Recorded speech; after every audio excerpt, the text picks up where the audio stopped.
Mic check 1 2. Mic check. Mic check 1 2. Mic check 1 2. Mic check 1 2.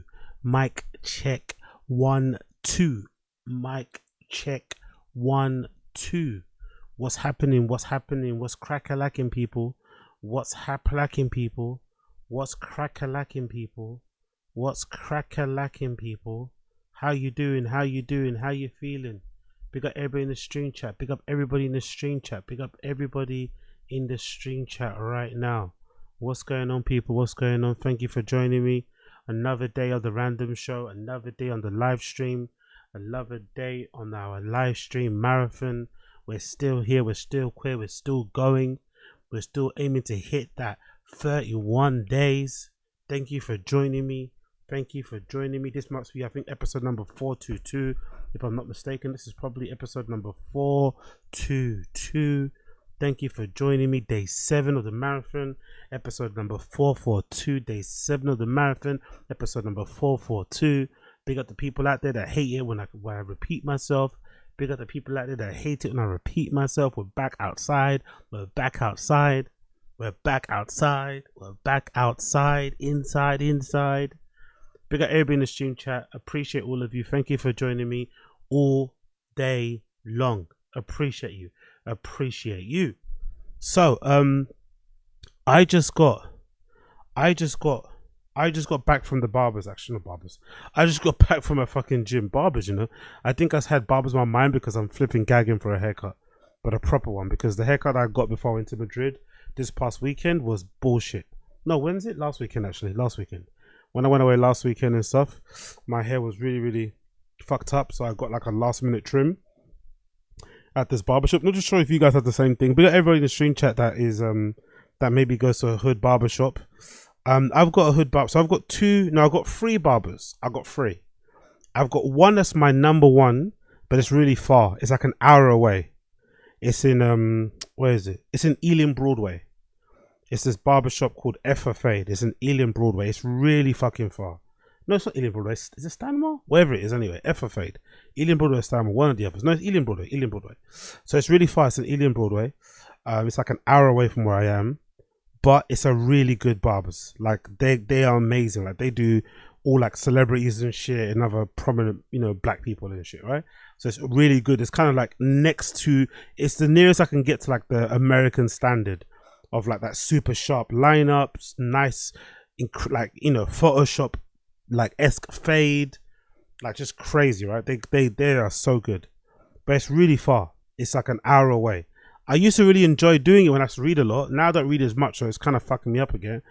But when I used to read a lot, the way I used to get through 4 books a month was that because I had to commute to work every day, that's like a half an hour each way, an hour. Then I had to go and get my haircut, and I'd sometimes get it twice a month. So that'd be an hour there and back, you know, uninterrupted reading books.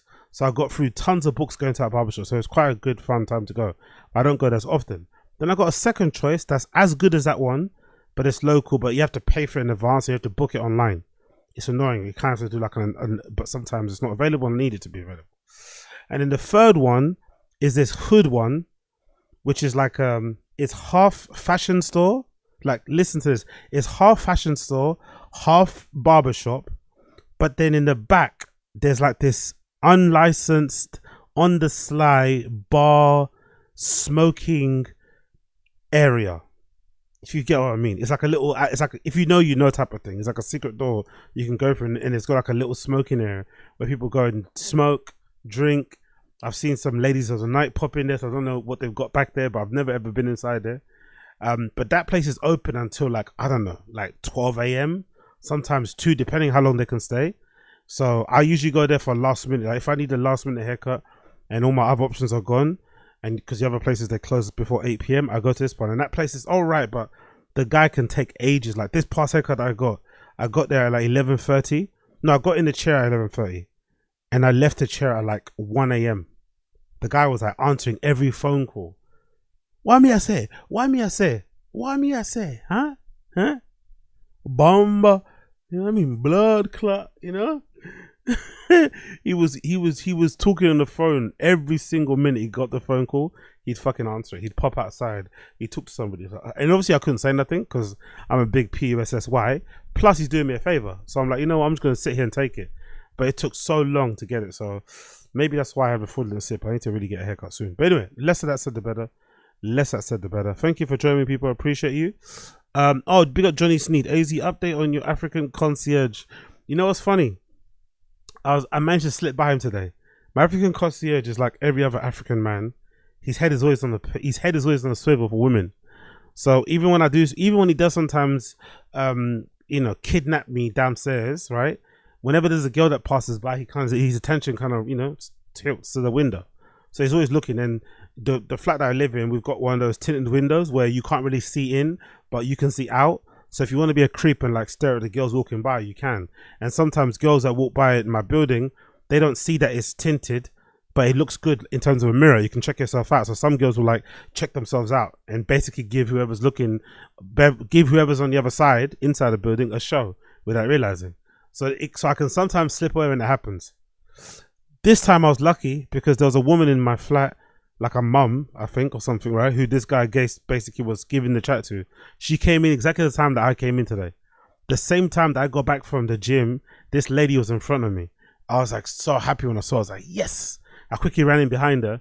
She held it up with me. I was like, oh, thank you so much. And as soon as she walked in, the guy said safe to me, hey, what's up, man? Good. About to start talking. And then as soon as he saw the woman behind me, he completely ignored me. I was like the fat girl, you know what I mean? I was like the fat girl of the group. He completely ignored me and went straight to the fucking woman. I was like, you know what? Good.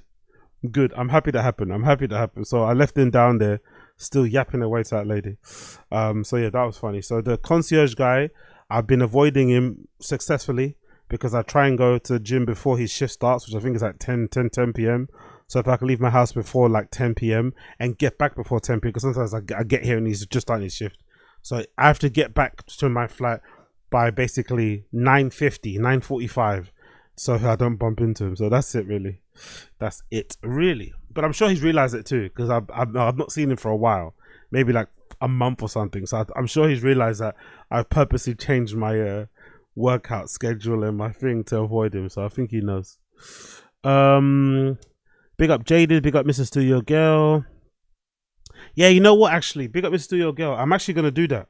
That's actually my long-term plan. Because I'm fed up of this bush, I'm actually going to get the top of my head locked out.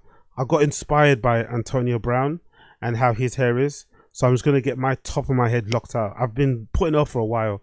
But what it will do is that when I get it locked out, I'm probably not going to retwist it again for a while. I'll let it go fucking fucked up. And then if I don't like it, I'll just cut off the locks and start again. Because I want to start again at some point anyway. So I'm gonna get it locked up really soon. I was gonna get it braided, but I can't be bothered to get it braided because braided, you gotta get it braided again and again. It's just long. So I'm gonna get it locked up soon. Big up Game Bread Footballer. What's good, my G? Big up Black American. Big up Noodles. I see you, Ted. Jada, I see you. Minus, I see you. Jordan Ray, I see you. Tony FM. What's going on, GG? Anyway, long story less long. Thank you for joining me. Random Show episode number 422. We're trying to hit 500 members by the end of the 31 days. So if you want to join and become a member and get access to member-only streams, by the way, remember, member-only streams are happening on Wednesday and Thursday. And I think going forward, I'm going to make them properly members-only and have the chat only open to members on the Wednesday and the Thursday. So if you're here and you're queer and you like those little daytime streams that I do sometimes with the energy's up, I've just got my coffee in, I've done my push-ups, I might have done a quick line of flipping K, and I'm ready to fucking go. If you like those streams and you enjoy them and you want to take part, make sure you're a member. You can get a membership by the link below. You could also gift the membership via the little dollar button next to the flipping stream chat and shit. Do that because the next member streams, which are Wednesday and Thursday, will only be available for members. To watch, obviously to comment, will be for members only, and to rewatch it will be for members only. So if you want to get involved, make sure you become a member. If not, that's also fine. Just like the stream along the way whenever you enjoy it. Also, subscribe to the channel, all that good shit. Join the Discord as well. There's a great little community of people on the Discord. I've been on Discord for a while, so apologies, people. But I've been kind of locked in with this sort of stuff. Hopefully you guys understand.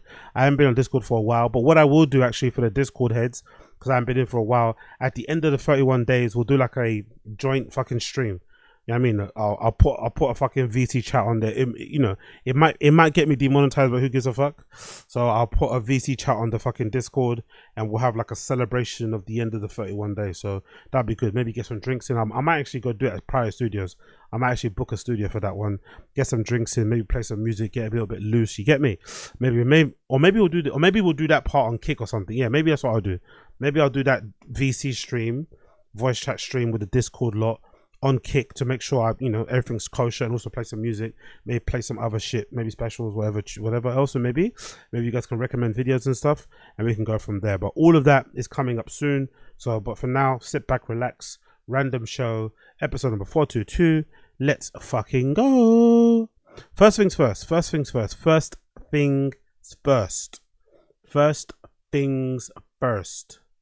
There's this girl online, right, that I'm fascinated with, but for all the wrong reasons, because whenever I see her on my timeline, it's always something bad. She's never been painted in a good light. So I don't really know what the deal is, but every time I see her on my timeline, it's always something bad. And the lady I'm talking about is Simone. I'm not sure how you say her name, but regardless, this young lady always is like on my timeline. She'll pop up from time to time, and I would always kind of see what she's talking about in that moment. And it's never anything good. And I always find out something kind of bad about her by force. This is another such example. She sat down with a friend during a podcast and opened up about her current financial situation, and she used a very odd metric to judge how down bad she currently is. And the internet has been tearing her up about this. The internet has been tearing up this lady about how she, interpreted her current financial situation. It's very detached from reality. But let's hear Simone complain about her finances. Just my finances. Like the budgeting, you see how I am nitpicking every little thing. I've never been like that. We were in Bloomingdale's yesterday. I'm like, we have to go to H&M. She was in Bloomingdale's the other day, and she got to the till, and she realized, oh shit, I don't have Bloomingdale's budget. I don't have Bloomingdale's finances. I have to go to H&M. I have to lower myself to go to H&M.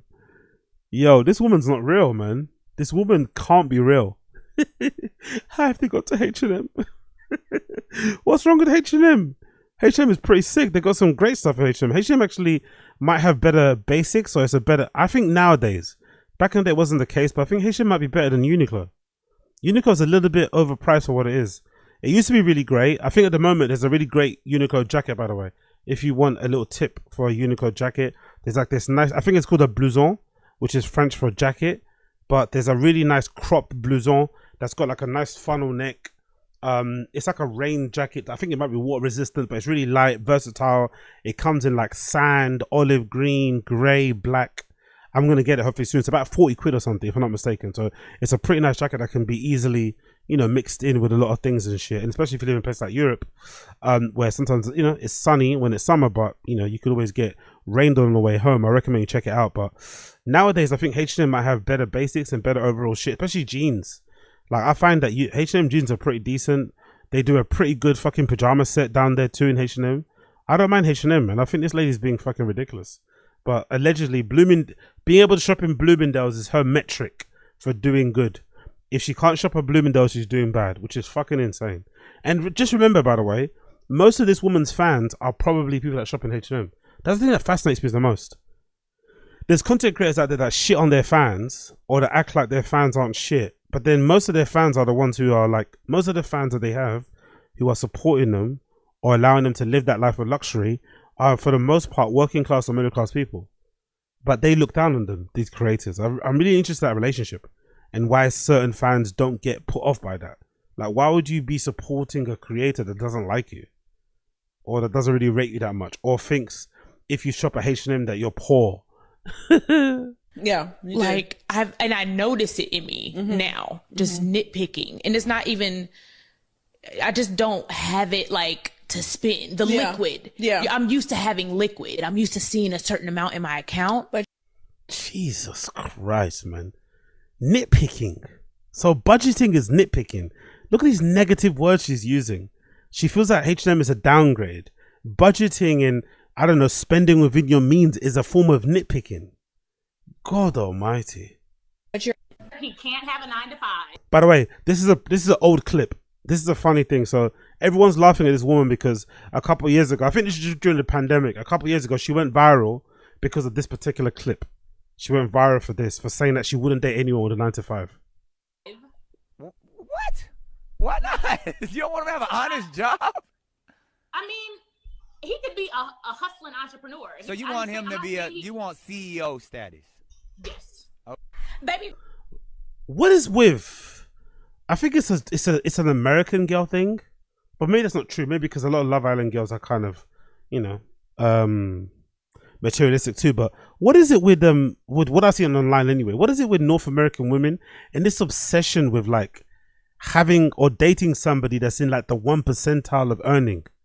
Like, how does that even make sense? So everybody wants a guy that's a CEO, but then there's not that many CEOs out there, especially ones that are making a ton of money, or the ones that are single, or the ones that will be attracted to you. You know? It's like, it's such a smaller group of guys that all these women are hoping will choose them. But then they're totally dismissing the guy that is a binman. The guy that's like a fucking a delivery driver. The guy that works as a train driver. The guy that works as a ticket inspector. All this sort of stuff isn't good enough. Like, just holding down the regular job isn't good enough. But I think it is an American thing, because I have seen these man on the street interviews when they interview like a European girl. They're always really interesting. Those man in the street ones, especially that one black guy that's in Miami, he'll go and interview people and ask them about their dating stuff and how they got together and what they look for in a man or a woman. And one time or sometimes you'll see him bump into a European person, and it always blows their mind when the European person's like, I don't really care how much my boyfriend makes or whatever, as long as they have a job, basically. Oh, but how? And they'll really try and get to the details. No, but how much is enough? How much is enough? And then she'll be like, I don't know, 30 grand a year. I don't know, whatever's normal to kind of cover the rent and whatever else needs to be done. Like, don't really give a fuck. And that's the reality that I'm kind of used to. Like, for the most part, that's not really a conversation around, especially not around here anyway. Oh, like, are you into this person? How much money do they make? It's not the main thing in the thing. And to be honest too, if we're being really honest, Simone is a cute girl, but I think in that economy where like money's important, she's just not hot enough to command that, really. Let's be fair. The guy that she wants, she's not hot enough for it. In that world, in the normal world, she's stunning. I'm sure most guys will be into her. But I think in that world of like, oh, I want a guy that's got this, that has a private plane, that has a Lambo and a Ferrari, like those guys, you'd imagine would have the pick of the litter, right? They can choose whoever they want for the most part because the money, the success makes them very attractive. But you don't really match. I mean, you're not going to be able to compete with those girls. It's just not going to happen. So if you're going to demand that kind of lifestyle, you kind of have to also be a girl that's off that, you know, stature. And unfortunately, it's not even your fault. Sometimes a lot of it has to come down to race. It comes down to fucking physical appearance, genetics. It comes down to age even. I'm sure there's some guys, CEO types, who probably won't date anybody over 30 or something. So all those things kind of fuck you over. So I don't know. You know, I think she's a little bit delulu, but I find it interesting anyway, regardless. Girl, baby, boy, everything in my life, I have manifested it. These edges, they were gone as fuck, manifested them back. Okay, this waist. It's getting there. I'm still hungry. I'm not eating. I'm eating air, but I'm manifesting. I believe one day it'll be little. I do. Everything I have, my dream career, I manifested it. I'm trying to manifest a husband. Ain't nothing wrong with a nigga with a 9 to 5. I get it. They work hard. I used to have a 9 to 5. Nothing is wrong. Nothing is wrong. So you used to have a 95. You used to have a 9 to 5, but now you don't have a 9 to 5 and you work for yourself. You know what she is: entrepreneur, influencer, activist, whatever she is. Now she gets to make money on social media. Now all of a sudden, the very people she worked with, she's now too good for. Just to be like and just to be like normal for a second, or just to be like sensible or rational or practical.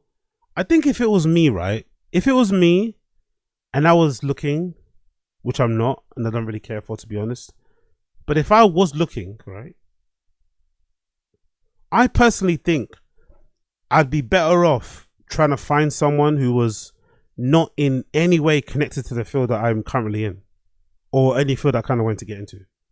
I would really rather that, to be honest, to go back home and be detached from that world. So maybe having a guy that has a 9 to 5 might be better, because you're not going back and talking to him about your social media calendar, about what so-and-so did. Do you know what I mean? You kind of just want to, you know, you kind of get to detach. Yes, you can moan to the guy, but you kind of can just have like a regular life. And also you're not competing, you know, you don't have this weird competition thing going on.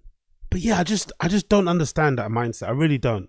Like, you were once working there, and I don't know how old she is. She looks fairly young. I'm assuming she's probably under 40, let's say. So she was working there, let's say 10 years ago, 5 years ago. But now that she's making a bit of money on social media, those very same people she worked with, she's now better than. Nothing is wrong. You work hard, you have money. I get it. I need an entrepreneur. I need somebody that understands my mindset. Somebody that has the same lifestyle. It has nothing to do with money. I don't think that's going to work, though. Let's think about it practically. Let's say this B. Simone woman does find a CEO, does find an entrepreneur, does find a go-getter, a business owner, somebody that's like, you know, whatever.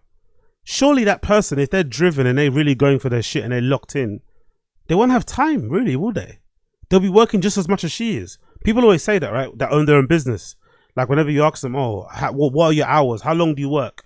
And usually the answer is something around the terms of, you know, I don't count, or I don't know, because when you do something that you love, when it's your thing, you pour an unlimited amount of hours into it. So it might be 10, 12-hour days that you're doing because it's something that you love, right? And you don't really clock in, clock out. It's a thing that you own. So if that's the case, and your guy's working, I don't know, from 8 p.m. to 8 p.m. or 8 a.m. to 10 p.m. What time is there for you?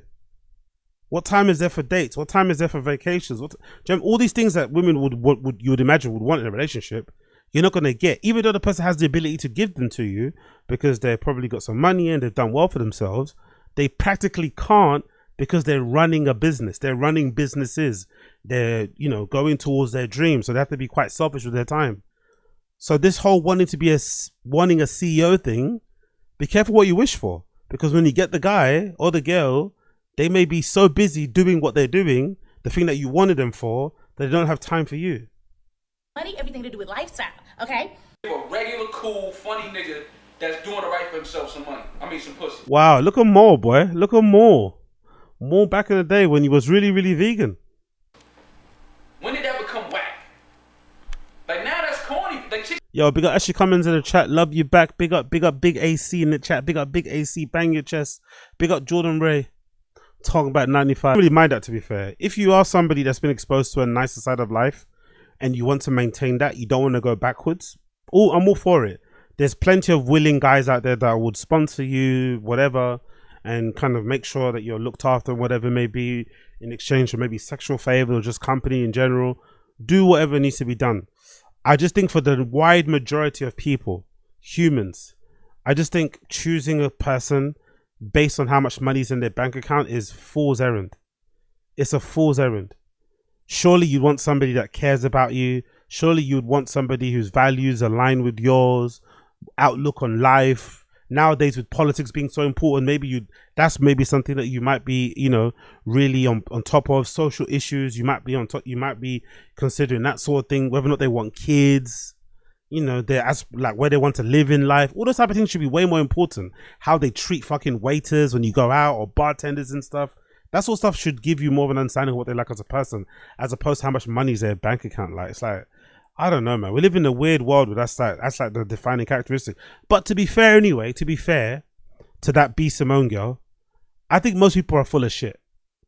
I know she's saying what she's saying about not having a guy with 9 to 5, but if a guy with 9 to 5 comes along who introduces himself in a good way, talks to her in a good way, makes her feel good, she'd go for him. Do you know what I mean? I think people like to say certain things on the internet to appear a certain way, but in real life, it's completely different, you know? So I think that could be the case. But yeah, that video blew up on my fucking timeline. People going crazy about it.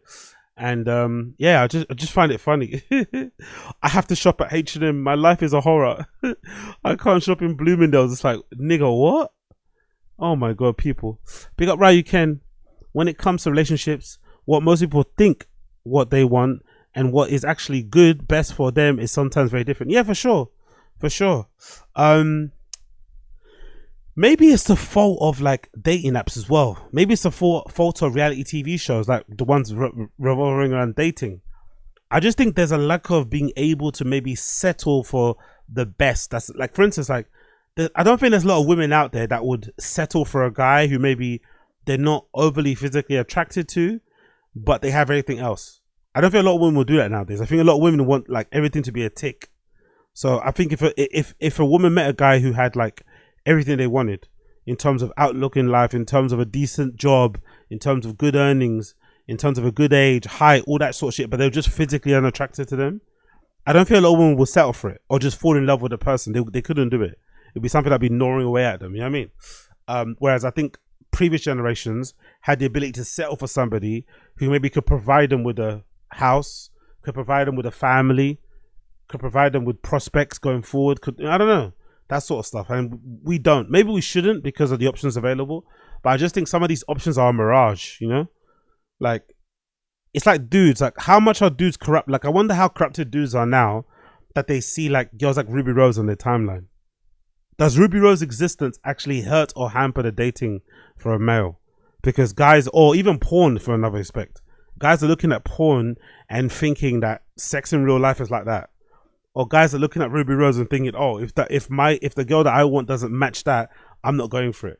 You know, like I think too much access to all that, being able to see what some baddie in fucking, I don't know, in Brussels looks like probably isn't a good thing. You know, being able to see what some baddie in fucking Auckland looks like, I don't think is a good thing.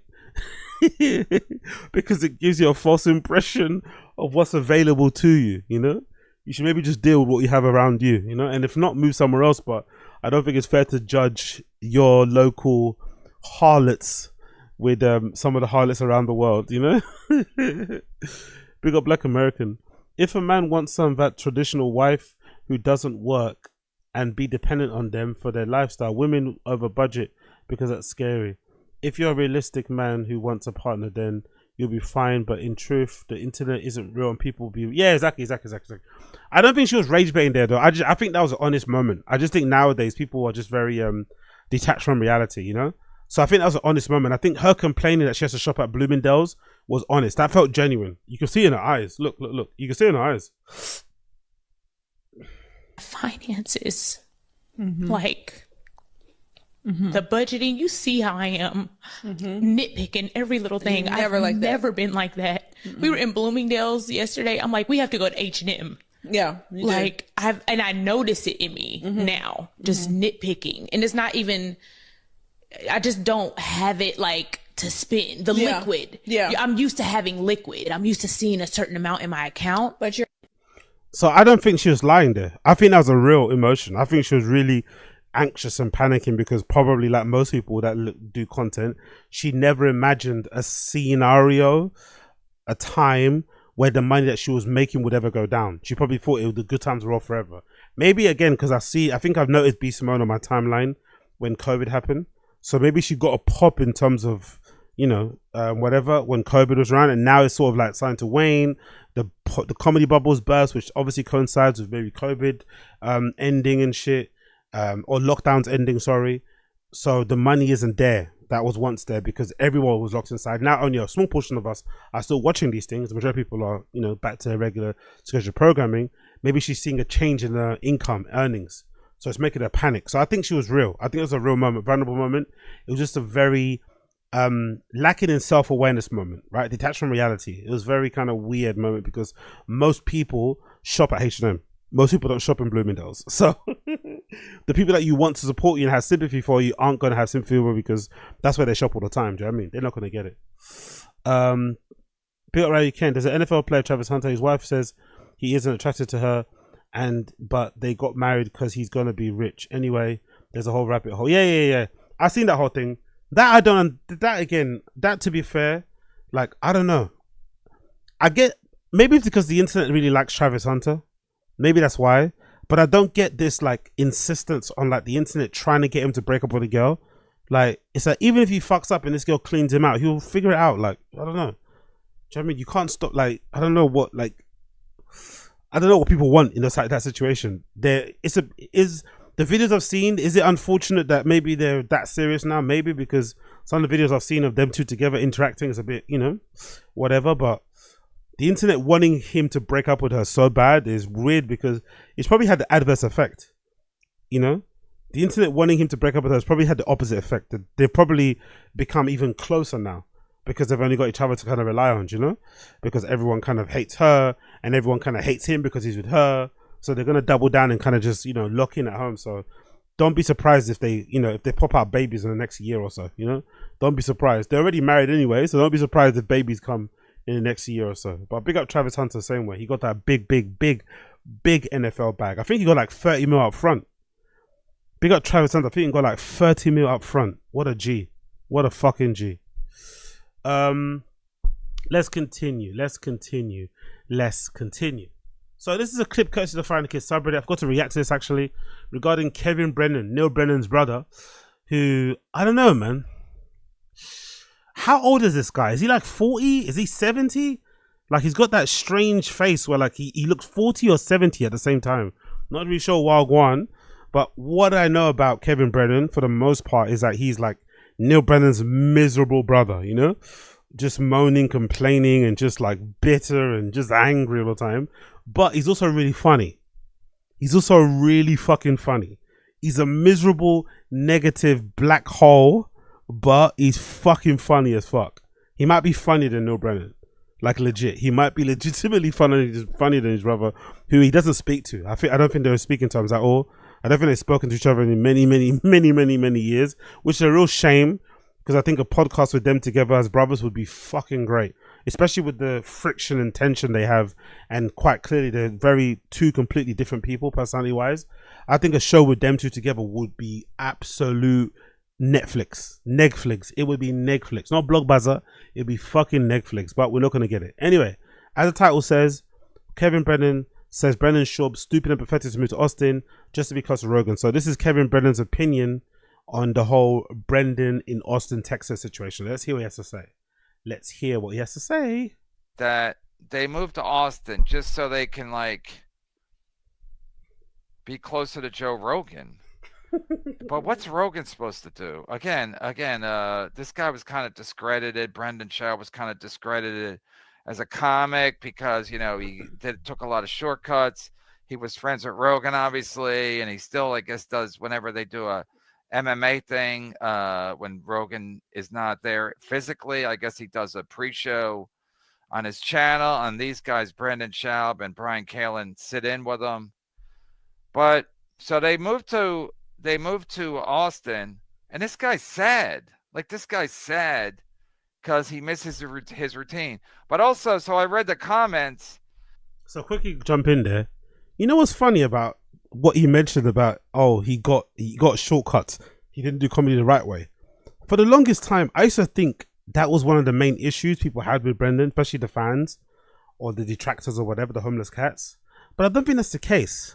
Maybe there was a small amount of people, myself included in the beginning, who were maybe a little bit pissed off that none of these comedians who were always telling us, the audience, by force, by the way, we never fucking asked them these questions, but they were always, you know, without any type of encouragement, were telling us like how to do comedy the right way. Like how many years you have to do stand up before you get a special, doing the fucking treble runs, doing whatever that triple run, whatever the fucking name is called, going to do open mics, this, that, what, the other, writing as much as possible, getting up on as much as possible, sets and reps and shit, right? They were drumming that shit into our heads, right? Then all of a sudden here comes Brendan, who's a friend of theirs, gets into comedy because he just hangs around with these guys, so he probably hears how much money they're making most likely and thinks, fuck it, let me dabble in this shit, jumps into it, and suddenly they completely forget the things that they kind of told us about what are the tenets, the kind of commandments of comedy, and they just give this guy a fucking bly. Like, he's okay, he can go through. Even though he's not been doing it for that long, he can go through. He can park in the fucking car park spot of all the comedians at the Comedy Store and piss people off. He doesn't have to do the door. He doesn't have to do the fucking thing that people do at the Comedy Store, right? Where they kind of help out at the ticket booth and shit. He doesn't do any of that shit. He doesn't do any of the open mic shit. No potluck. He just goes straight and performs on the Joe Rogan and Friends lineups at the Comedy Store when he first kind of started. You know, obviously special comes along, no one really says anything about that. So I think there was maybe a small amount of people, myself included, who were like, oh, why aren't these guys saying anything about this, right? But I think the main thing that people didn't like about Bappa is him, his personality, how he treated people, the stories about like the things he said on his pod. Like, it's not really to do. I don't think most people actually give a fuck about the comedy journey. They only don't, especially nowadays. Like, most stand-up is fucking terrible. Like, if you're good, I don't care if you're in stand-up for a month, if you've only been doing it for a day. If you're good, you're a breath of fresh air to me. I'm rooting for you. I don't care how you got into it. I don't give a fuck. Because clearly these guys, you know, principles and whatever move, you know, they're a little bit loose. So I think Brendan's situation is entirely self-inflicted. It's him. He fucked it for himself. He made people hate him because of his own personality, you know, his way of acting and shit, his behavior over the years, the stories over the years. Like, he's the one that made people hate him, not the stand-up comedy shit. I think that's the easy excuse. And like, he has a wife and at least one kid. So 3 kids. He fucked up his whole life to move to Austin. So it's not Austin, it's Alston. You think this cat in my car has made a lot of bad decisions, but I mean, these guys, imagine telling your wife, yeah, we got to move. They're all from there. They're all from there. So Brian Callen he's not from there. I don't know where he's from. I think he's from here. And then he was on Mad TV, but Brian Callen wanted to move because he got canceled. But Brennan Schaub just moved because Brian Callen was moving, and then he has to move because, or else the podcast isn't going to work. But I'm going to stand by my theory that most likely Brendan moved to Austin, Texas because of financial reasons. I don't think he could afford to live in LA. I think most likely that private school was killing him. I'd imagine that private school where LeBron James kids go to, the Kardashian kids go to, that school was killing him. I think the fees, because I think those kind of private schools, you pay by the term, and it might be like 100 grand, 30 grand. Do you know what I mean? And I think there's 4 terms in the year, right? So that adds up. So I think that was what was really killing him. And obviously, I think I said before, he also mentioned that he didn't like how his kids were turning into like Calabasas kids and bringing, you know, certain conversations back home, like where we're going to go on vacations. That probably wound him up the wrong way. But I think the finance is the main reason why he went. But he did play it quite cleverly. I'm not going to lie, because he did at first tell Brian, hey, you should move to Austin because your stand-up career is suffering being here in LA because you've been kind of, you know, excommunicated. You've been kind of left out in the lurch because maybe of that rape charge and shit. So, or the rape allegation, not charge. I'll take it back to rape allegations and stuff, or rape allegation, one singular, and the other sexual harassment stuff. That maybe a lot of the comedy clubs are kind of, you know, keeping Brian Callen at arm's length. So Brennan was like, hey, you should go to Austin, Texas and hang out more with Rogan and get back into that community of people that are out there, which is actually a good idea. But he only said that so Brian could go, because he knows if he would have said, I'm going to Austin, Brian wouldn't have left. Brian needed a reason, like a kind of a prompt, a bit of a push. And when as soon as Brian said, yeah, I'm going, Brian went into overdrive and bought a house. But I think the reason why he did that is because he was always thinking of going there because he couldn't afford to live in LA long term. And obviously with the LA fires, there was an opportune time to sell your house, because I think I read somewhere that a lot of people were selling their houses, especially the ones that didn't get burned, because a lot of people that houses did burn, they didn't have a place to stay, of course, but they wanted to live in LA, but they wanted to live in a place where most likely the fires weren't going to hit them. And some people believed that the houses that got lucky were the safe houses, so they were paying sometimes above the odds for those houses. That's why Brendan jumped on the thing, so put his house up for sale, maybe listed a little bit too high, but eventually he still sold it anyway. So that's what I think happened. But these guys are fucking stupid. They're just straight up stupid. And I guess that's my point. When I saw it, I was like, 1, comics are pathetic, and 2, comics are stupid. Because the fact that they're so pathetic that they're like, they gotta suck off the teat, more cat references. They gotta suck off the teat of Joe Rogan. So they gotta move to Austin because their whole career is based on. I mean, it used to not be. Brian Callen used to have his own career. I mean, for a long time, he was more popular than Brian. I mean, more than Joe Rogan. He was on TV shows. He was on Mad TV, blah, blah, blah. But now he's not. So he was moving because he got canceled anyway. And so Brendan Schaub was like, I guess I got to move too to be closer to the mothership. And I was like, don't fucking move. First of all, they could do the show like I do the show. They could do live stream. And they could do once in a while, like they could even do what Kumia does, like, you know, once in a while, once a month, you do it in person. But supposedly, where they do the show is from a storage unit, so you can get a storage unit anywhere in Texas for probably like next to nothing. And then they set up a studio, and they don't have to live there, so they can just do it from there. And then it's empty the rest of the month. But this, the storage unit thing, right? It's actually not a bad thing. Like, if anything, the studio before this one, the Thick Boy Studios in LA, that was unnecessarily big. They didn't need to have a place that big. You know, Brennan just wanted it for the image, though, to show that he wasn't hurting, because I'm pretty sure he got that place soon after he left Showtime, or Showtime fired him. And you know, Brennan's got this weird thing about always wanting to look like he's not down bad. Hence why, you know, the cars, hence why the fancy watches and shit.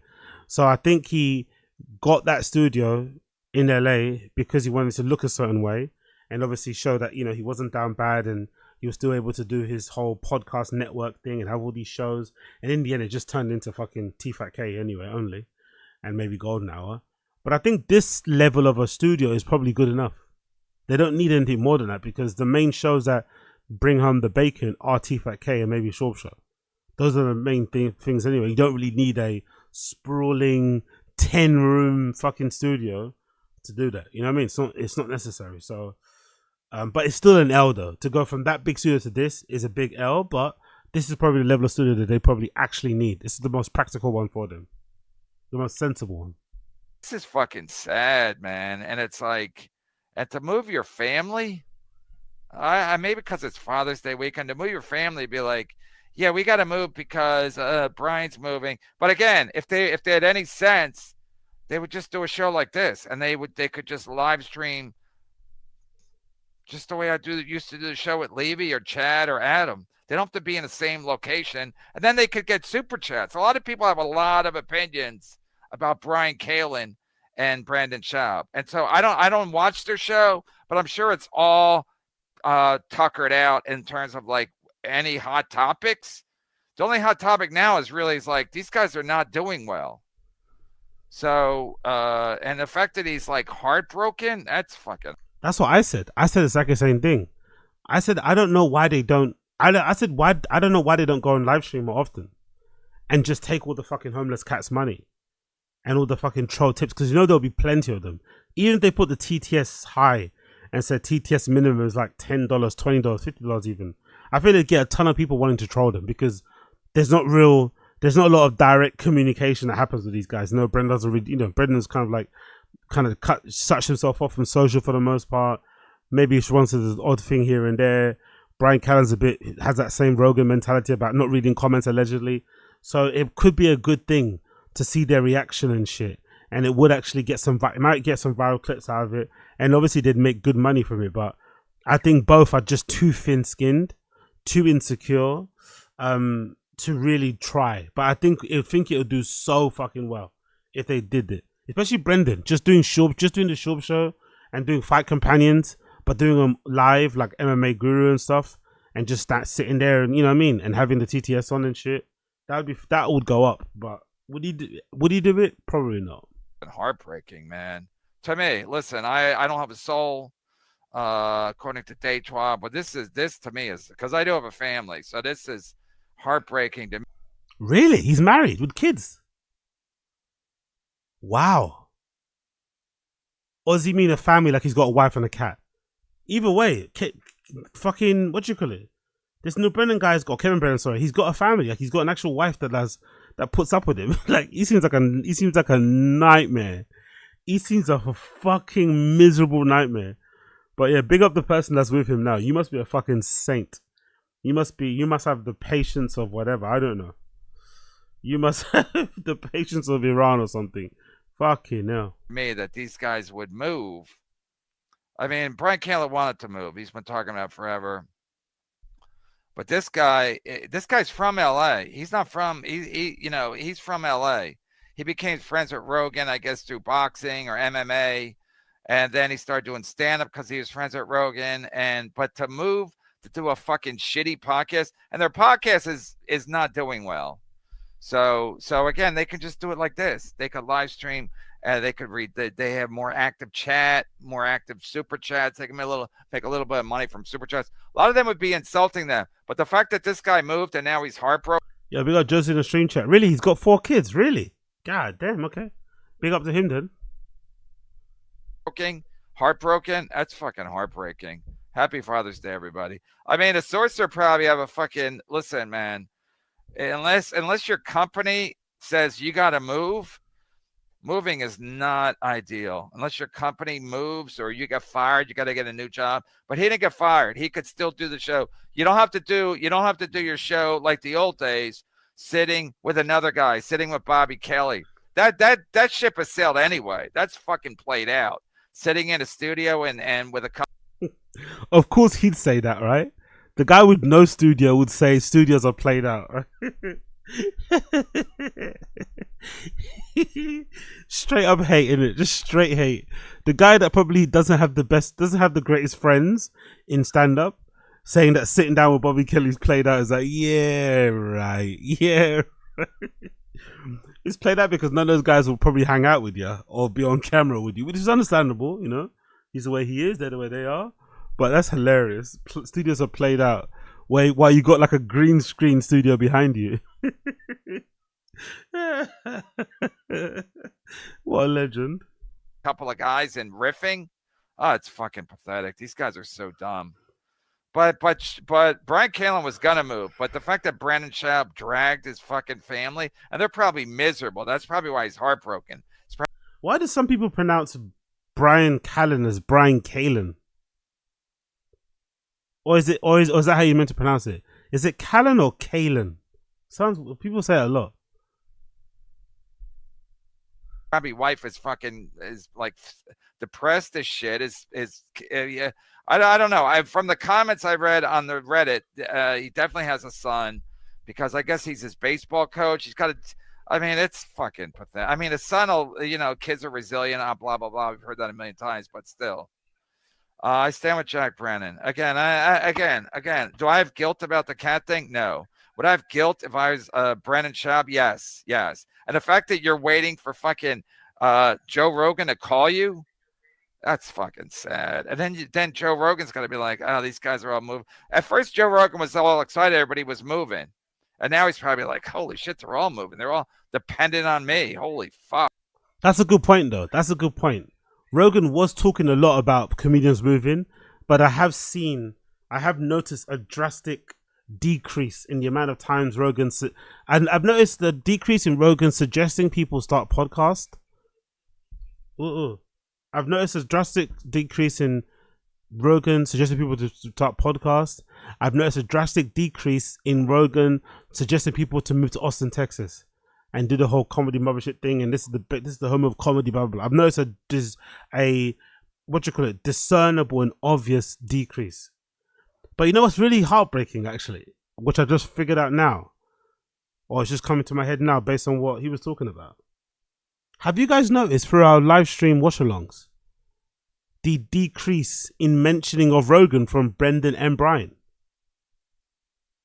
Is it me or has anyone else noticed that Brendan and Brian don't mention Rogan as much now they're in Austin? When they weren't in Austin, every episode there was at least 2 or 3 mentions of fucking Rogan. Now they're in Austin, not too far away from fucking Rogan, you'd imagine. They don't really mention him as much anymore. Kind of wild. Kind of fucking wild. I don't even know where does Rogan actually live in Austin? Joe Rogan, Austin, Texas house. Let's see. What area is it in? Inside Joe's. It's on. Is it located on Lake Austin? And where did Brendan live again? Do you guys remember where Brendan lived? Lake Austin. So he's in Isn't Brendan near Rogan? He's near the lake as well, isn't he? So Rogan lives near Lake Austin, allegedly. So where the fuck does Brendan live? Do you guys remember the stream chat? What area Brendan's in? What community is called? What the property is called? Do you guys remember? Surprise in Austin. Da, da, da. Neil Brennan's cool as cat. Went out. Speak up 10 toes. Went to a comedy club in Hawaii, and he came in to try some new material. None of it was funny. Okay, cool. Big up on 10. To be fair, that's probably the review that I would want. If someone came to see me and I weren't funny, but I was cool, and they kind of enjoyed my company, or they just thought I was kind of cool vibe on stage, but I didn't make them laugh, I'd be okay with that. I wouldn't want you to hate me. Do you know what I mean? I wouldn't want to get hated on stage. None of it was funny though. Okay, cool. Surprised they're in Austin. They haven't been on the podcast or ship. Yeah. Joe Rogan first time as Kiss in the Ring. Oh, I can't remember where Brendan lives. What is what's it? Brendan. Let's see if it comes up. Brendan Schaub, Austin, Texas house. Let's see what area it's in. What area is it in? Do we know? We don't know, do we? Oh, some of my videos are on there as well. But I don't know what location. Oh, actually, I can find that here, can't I? Pick up. Wait 1 second. Bear with me 1 second.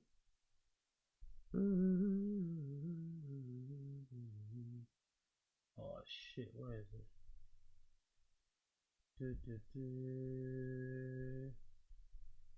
There we go. Bear with me 1 second here.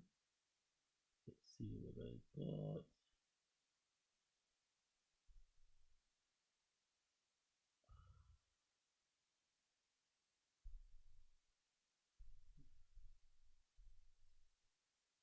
What do I have here? There you go.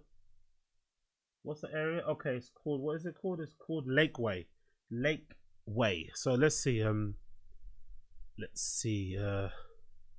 How far is Lake Austin from Lakeway?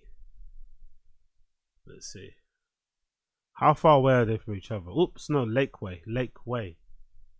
The distance from between Lakeway and Lake Austin is not especially stated in such a. However, Lakeway is located in west. While Lakeway Travis is not directly Austin. So where is it roughly then? Are they near each other? Right? They're probably not too close. The driving distance is 21 miles. It takes probably, so they're 30 minutes away from each other. No way. No fucking way. Are they 30 minutes away from each other? 30 fucking minutes, really? Are they 30 minutes away from each other?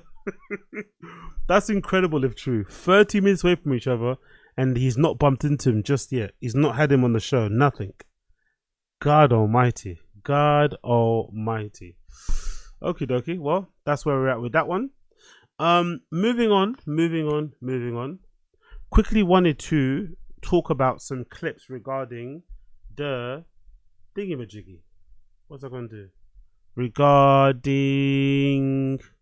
Golden Hour. So let's go through some Golden Hour. I pulled some clips from the Golden Hour to react to with you guys that I think some of you may enjoy. So let's go through some Golden Hour clips from the latest episode, right? I pulled some clips. So the first clip we're going to react to is... The first clip will be... Brennan Schaub thinks Corey Sanderhagen making $2 million from showing his nuts on OnlyFans is real.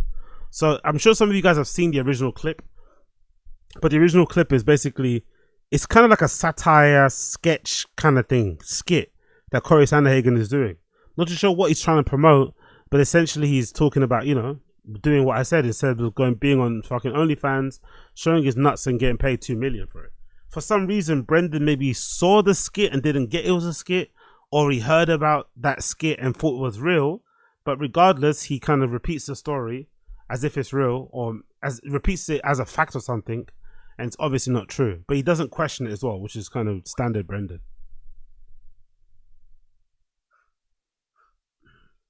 For free, why wouldn't you just get on OnlyFans? Like there's a fighter, Corey Sanderhagen, and Nick, I'm sure you heard this, where he just started showing his nut, and he was making, they said $2 million.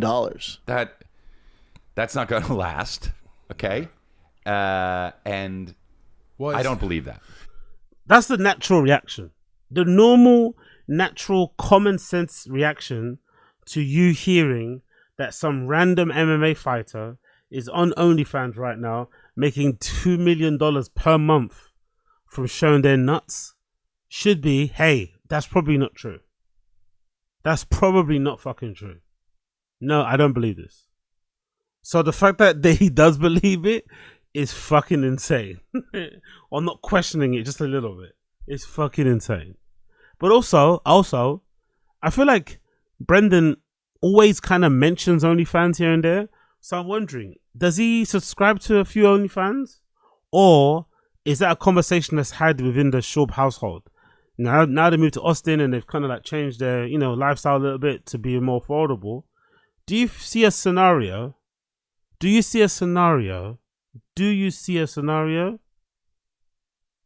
Where possibly Slow Joe might get on OnlyFans? Is that why they constantly keep talking about it? Because OnlyFans is on the mind? Because I feel like they mention OnlyFans at least once every other episode. OnlyFans is mentioned. Yeah, I know. That's exactly. Look I don't it up. believe it. Look it up. Look it up, bro. You can look up Big up Joel from MIA. No problem, brother. Good, great to see you. Great to see you. anything. Look it up, Nick. Nick, I know I'm not there. Look it up. Look up anything. It would be awesome if Brendan was wearing a skirt and we saw his pussy when he opened up his legs, dude. Fuck Yeah, bro. are you doing the what is this? Are you going to Sharon Stone Bro, us right now? What if? I know this is not good podcast material or material at all, but what if Brendan had a pussy? What if we didn't know, and he just had the hairiest pussy? I just went like this. I was super trans this whole time. Yeah, bro. I feel like I would understand you more. You know what I mean? Raw power and grappling. I get it, bro. Well, that'd be great surgery, right? Oh, so like you're saying he would have been he would be a woman if he has a pussy shirt. Yeah. Yeah. So it'd be like, wow, okay. But I think you see that a lot, though. I think it looks better. I think it looks better when a woman is now a man because they're nicer looking, and it's easy to get buff and all that stuff. A woman. I think they look better. The only way. Anyways, am I the only person that's noticed a considerable increase in the amount of times Chris D'Elia gets a bit snipey, gets a bit snarky, gets a bit mean, gets a bit trolly, gets a bit insulty, if that's even a word, towards Brendan? I feel like ever since Brendan announced he was moving to Austin, and I think originally, if I'm not mistaken, I think they've probably changed their mind now because they realize how shit the show was without Brendan. Even though the Golden Hour was shit anyway, it was way shitter without him. But when he announced he was going to Austin, they did give the impression like Brendan was no longer going to be on a Golden Hour. I think even Eric Griffin was like, in a jokey way, saying, yes, we got rid of him. Yeah, we got rid of him. So I wonder if that's a coincidence where Chris D'Elia thought he was going to be rid of him and now he's not. He's kind of like having a bit of a strop, you know? Because I feel like he's sniping away at Brendan a lot more than he did before. A lot more. Maybe it's easier because he's not there anymore. Because maybe he did it in the studio and he kind of felt a bit awkward when Brendan will kind of give him the fucking death stare. Because, Brendan doesn't like being fucking laughed at. He's very, very thin-skinned, which makes for a weird comedian, by the way. Being very thin-skinned, not being able to laugh at yourself or be okay to roll with the insults is a very strange combination. But I guess in a way, if you're a comedian, you kind of have to be very sensitive, but also have the ability to kind of have no emotions in the same way. But regardless, I feel like Chris is like really fucking kicking Brendan again and again and again. And I wonder if Brendan's noticing the increase in hostility towards him from fucking Chris D'Elia. It's kind of funny, I'm not going to lie. I'm kind of slyly enjoying it. He's really going out of his way to fucking troll him. Oh, yeah. Anyway, let's continue. Next clip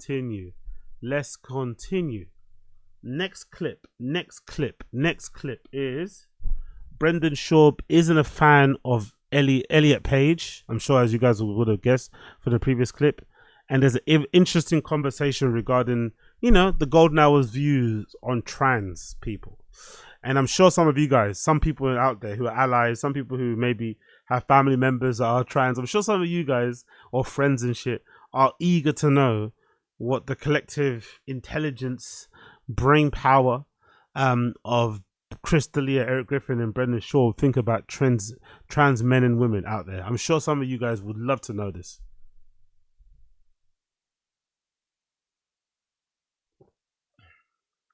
Caitlyn Jenner? No. The famous girl that turned into a guy. RuPaul. No. Well, no, that's a guy still, On right? the Bud Light can? She was on she Dylan. was on Umbrella Academy. Yeah, she was yeah. in Juno. What's her name? Juno girl, yeah. Yeah. I don't know. Oh, yeah. Ellen Page. Ellen Page. Ellen Page. No, Isn't it Elliot Page? I think, right? I don't know what the name is now, but yeah, I think it's Elliot Page. I don't know what her name is now. What is it? Is that the name? Is that her name? What's the name again? Is it Elliot Page? Is that what I'm talking about? Powerful bunch. Yeah, Elliot Page. Sorry to be a bit off topic, but did you see the guy Theo Vine fought with, spoke out? Yeah, of course. I've got it lined up. Great minds think alike. I've got it lined up. Since you flipping tipped, I'll play it right after this. But I've got it lined up. Great minds think alike. What is it? Elliot, yeah. But what I'm saying is that she looks like she could be a wafy guy, yeah. Yeah, you look like that. She looks like a good-looking, like young, No, she looks like a. The fuck it does. A 17-year-old. By the way, the fuck it does. Weirdly enough, right? As offensive and mean that is, this whole like Brendan being like this whole Brendan right winger personality he has now. I actually think this personality would work way better on stage. He might have got some laughs. He might have got some viral clips out of this. If he was actually still doing comedy and he was brave enough, 'cause I don't think he is, by the way. I think he says this sort of stuff because he knows no one watches the podcast. He'd maybe secretly hope some of it goes viral and he kind of gets cancelled so he can be famous again. But I don't think he's got the minerals or the fucking resolve to handle that kind of level of scrutiny. We've seen how he crashes out already with just a small amount of people, obviously compared to the rest of the internet going after him. Imagine if he makes it viral, and he's a talk of the town. He wouldn't like that. But I think if he would have parlayed or did some of this shit when he was doing comedy and parlayed it into a stand-up, I think it might have been different. But now he's out here doing this thing where it's like he's calling Elliot Page it. Like, what? It? No, she looks like a. The fuck it does. A 17-year-old. It. Looking like young, No, she looks like a. The fuck it does. A 17-year-old kid who is. And by the way, just before I continue, that's probably the reason why people hate him. It's little comments like that, stories about how he behaves with people and shit, the bullying stuff, the attitude. This is why people hate him. Not because, he fucking cheated in stand-up and he cut the queue. He didn't do 10 years. He should have done 5 or 6 before he got the no one gives a fuck about that. The regular audience don't care. The thing that people care about the most is the cutting people off all the time, the interrupting, the fucking attitude, like it's just the things he says, the behavior. God almighty, man. God almighty. Doesn't do himself any favors. Is in Britain, but like. No. She looks like a girl that chopped her tits off and cut her hair. What are we talking about here? I don't know. Also, this was like a conversation topic from like 5 years ago. This was like a COVID conversation topic, no? This feels like a really dated conversation. Like, with what next? Are we going to start talking about Sam Smith? What next? Is that we're going to start doing another Sam Smith red carpet look, or Sam Smith wearing fucking denim shorts? This feels like one of those moments. This feels so dated, man. You can tell they're struggling. They're really trying hard to go viral in some way, shape, or form. But it's like, this is so dated, so old, so lame. I don't know. She's kind of like, oh look, what are you talking about? Around the corner right here.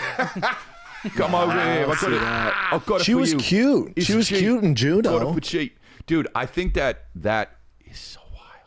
Wow. She actually was cute, yeah. Super cute in Juno.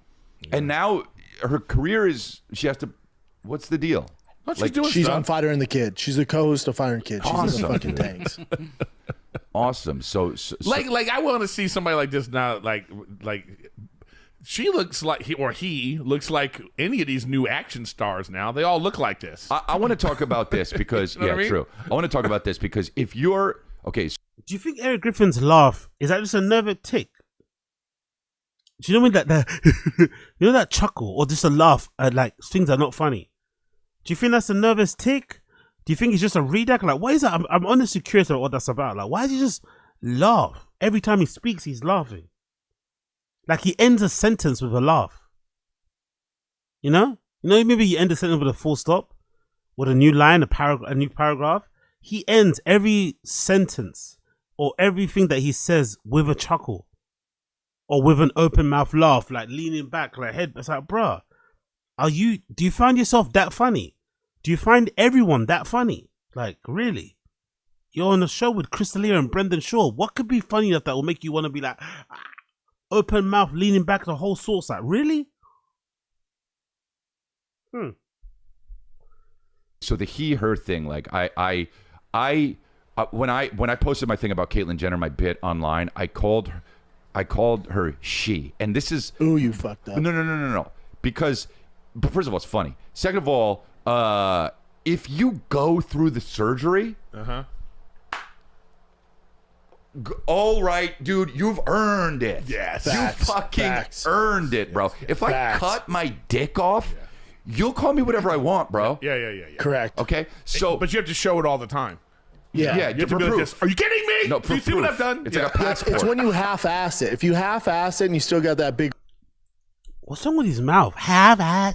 Like, what the fuck is wrong with this guy's mouth? Why is he speaking like that? Are you okay? Kidding me? No, Do you see what I've done? It's like a passport. It's when you half-ass it. If you half-ass it and you still... Half-ass it, like, why is he speaking like that? Is he okay? Is he genuinely okay? Like, hey man, we get what you mean.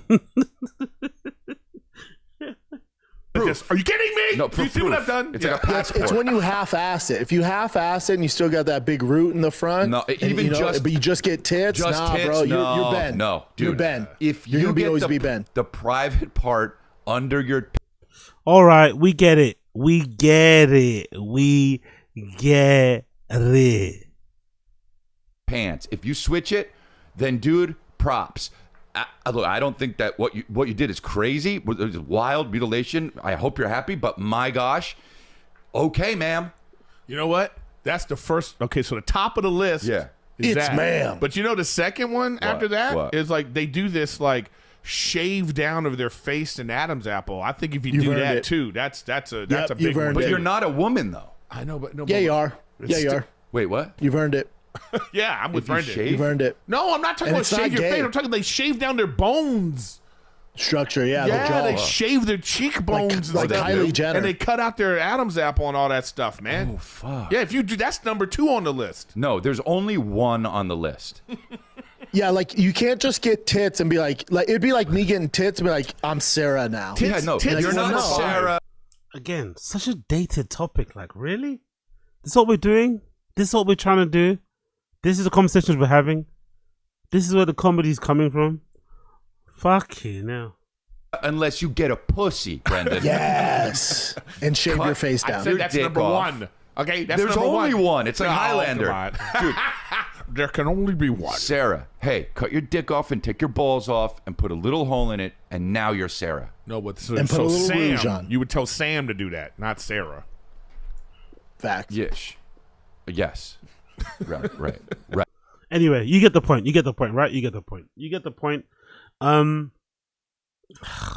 don't know, man. I don't know. I'm sure the fans of Golden Hour, that's what they come to the Golden Hour for, right?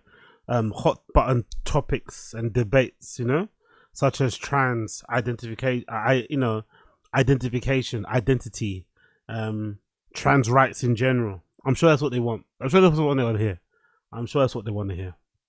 Big up them. Big up them.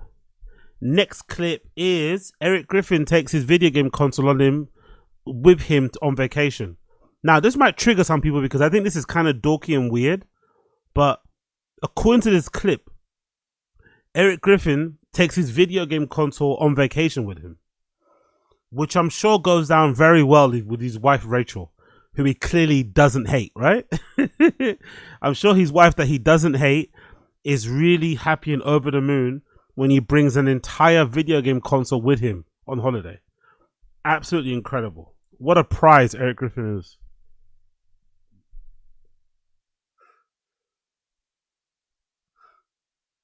Do you still bring your video games to hotel? Hell yeah. Isn't it a lot though? I don't care. Yeah. Okay. I don't But care. and Just give me you something put to it do. in carry-on, Eric? No. I you know what? Now I just check it in now. I actually hate carrying any. I just want my backpack and nothing else. Same, I right. hate doing this. You gotta get up and click, No, and then people are in the way. Of course, anything that requires effort, this guy hates. What do you mean kiki? It's a fucking carry-on luggage. It's not that deep. You just put it above your fucking head where you're about to sit. It takes like 5 seconds to do. Of course, anything that requires him to do any type of effort, judging by his body, look at him. He's built like a bag of semolina, right? Like, or you know how he's actually built like? Not semolina, I've got it now. Do you know those bags? You know those like, and I know this because I had my big back period. But if you're a big back, you know those bags you can get like pre-made. It's like potatoes with like cream, cheese in it. It might have bits of bacon. I don't know what that word is, the particular dish, but you can buy it pre-made. You know what I'm talking about? You can buy those things. It's like slices of potato with like creme, cheese, whatever it is in it, bacon, and you can cut. And then I think it's a casserole. I don't know if it's a casserole, whatever it is. That's how he's built. That's it. Yeah, there we go. Joe from MIA. Potatoes au gratin. That's the one. Potatoes au gratin. Gratin. However you fucking pronounce it. With fucking how do you pronounce fucking the French for bacon? I don't know what I forgot. I can see the word in my head, but I can't remember it. But regardless, it's like little bits of bacon. That's what he's built like. That bag where you take out the cardboard box. That's how he's built. So it's no surprise that the little motion of placing your hands above the fucking seat to fucking put your luggage up there is fucking gone. Honestly, what a fucking idiot. Like, come on, Eric Griffin, try a little bit, mate. No. I you know what? Now I just check it in now. I actually hate carrying any. I just want my backpack. Is it Lillard? Really? Lillard sounds like lard. Is it Lillard? Are you sure? They got off MIA. I'm assuming you're French speaking, but so you probably know this. But is it Lillard? You sure? Like what's that word? It's like for bits of bacon. Like, let's see if I know it. French word for, I don't know, diced bacon.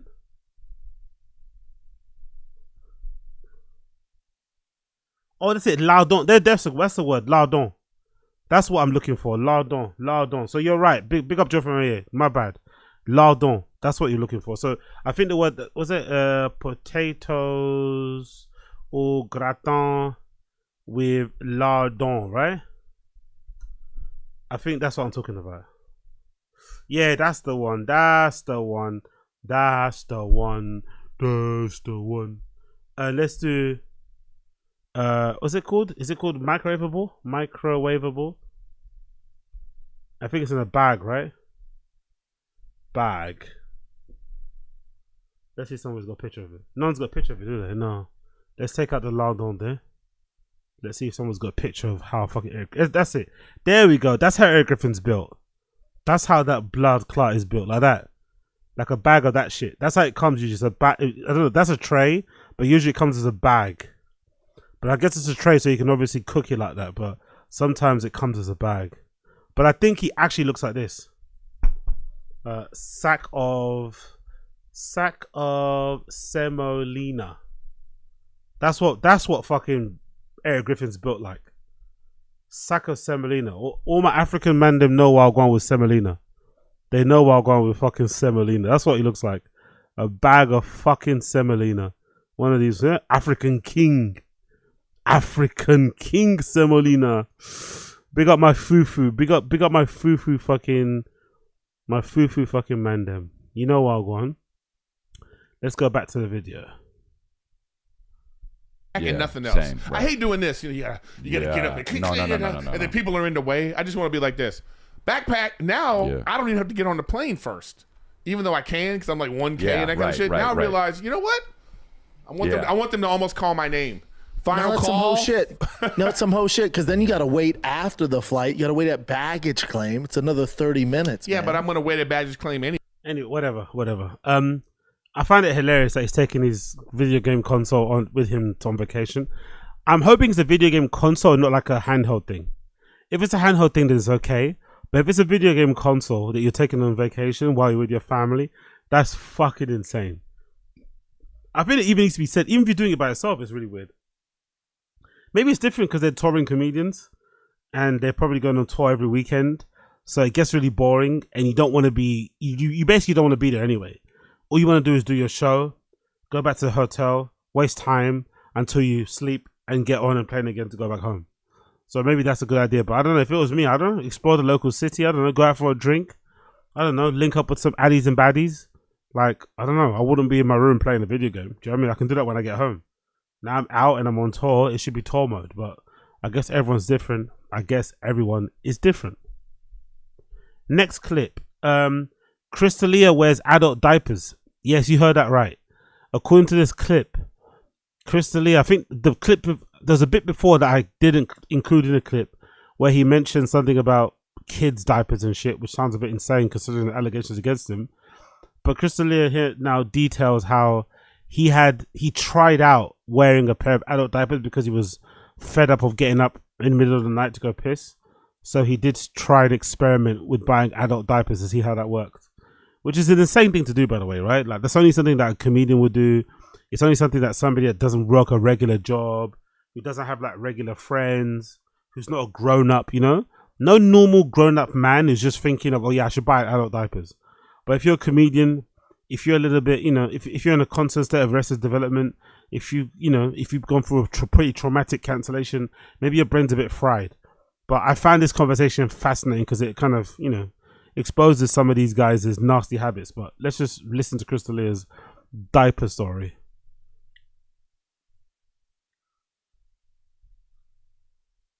But a kid's diaper's not going to hold that big ass. No, I know. Yeah, gallon of piss. But I get adult ones. That grandpa pee that I had to do. Yeah, I get adult ones. I get adult ones. You get adult ones. Yeah, yeah. It makes sense. I put one. I got so when I started waking up to pee, you know, because it happens when you're 40s or maybe. Yeah. You know. How many times you get up at night to pee? Once, two, maybe. Okay. But once. But it usually isn't until 5 a.m. Right. Yep. So. I have a feeling Brennan's lying about this because the amount of Diet Coke and fucking nitro coffees he drinks, there's no way he's pissing only once during the night. Why do I feel like he's trying to, it's just a pathological lie shit? Why do I get a feeling he's lying even about the amount of times he goes to piss? Yeah. He doesn't want to seem like cucked or soy boyish by admitting he pisses more than he says he does. Honestly, it'll be so fascinating to find that out if he actually does just lie, just randomly lies about how many times he goes to piss. Like, why would you lie about that? That's how you know you're a pathological liar, when you lie about inconsequential, irrelevant shit. You know, your first reaction, lie. You know, it's just wild. That wild guy. When that started happening, I started getting so angry. Okay, now you just mad at yourself. And you're just yelling at your dick. What are you doing? You don't know about this story? All right, so. But are you drinking some before bed, Chris? Are you drinking like a Capri Sun or some shit before you go to sleep? Hey, you're me in this situation. This is what I was thinking. I go, am I drinking too much before I go to bed? Let's try to narrow this down. Let's use deductive reasoning. Let's try to see. Let's Sherlock Holmes this. If I can be dry. Yeah. Right? So I go through a few, nights of trial and error. Obviously, no water right before I go to bed. Empty out before I go to bed. It just now. I guess I'm at the age where that's going to happen. Okay, so now I'm mad. Now it's a week or two go by. It's happening every day, and I go, "It's because of anxiety. What is this?" And I go, "This sucks because I don't want it. I don't want it to happen. It's my body. Your choice." And it's still happening. Yeah. So now he knows how his victims felt. Now this guy knows how his alleged victims felt. I get mad at my body. I go, "Fuck you, bro." You push yourself. It's not you. It's me. It's me. Tuck your dick. It's me, Tuck bro. your dick. Right. Yep. So I go, "What can I do?" So I know there's adult diapers. Okay. So I'm like, my body ain't getting the best of me. Fuck you. I order the adult diapers. Your body wanted. Your brain, imagine realizing or noticing that you're going to piss too often. Imagine the first thing that you do to remedy the situation is go on Amazon and buy adult diapers. Just imagine that for one moment. They come. I fucking put the adult diapers on. I go to sleep. Now, look, Kristen, obviously, you know, it doesn't look good. She's like, you.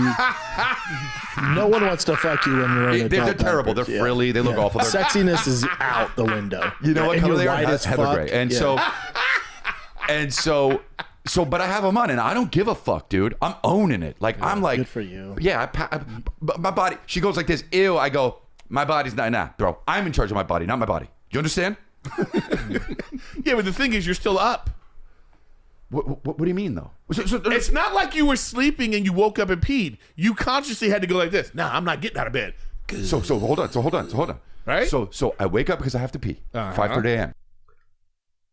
It's more. It's not. If it wasn't annoying enough that this is a fucking nonsense, bullshit, uninteresting, stupid story, it's the fact that the co-hosts are trying to make it seem like it's fascinating. You know?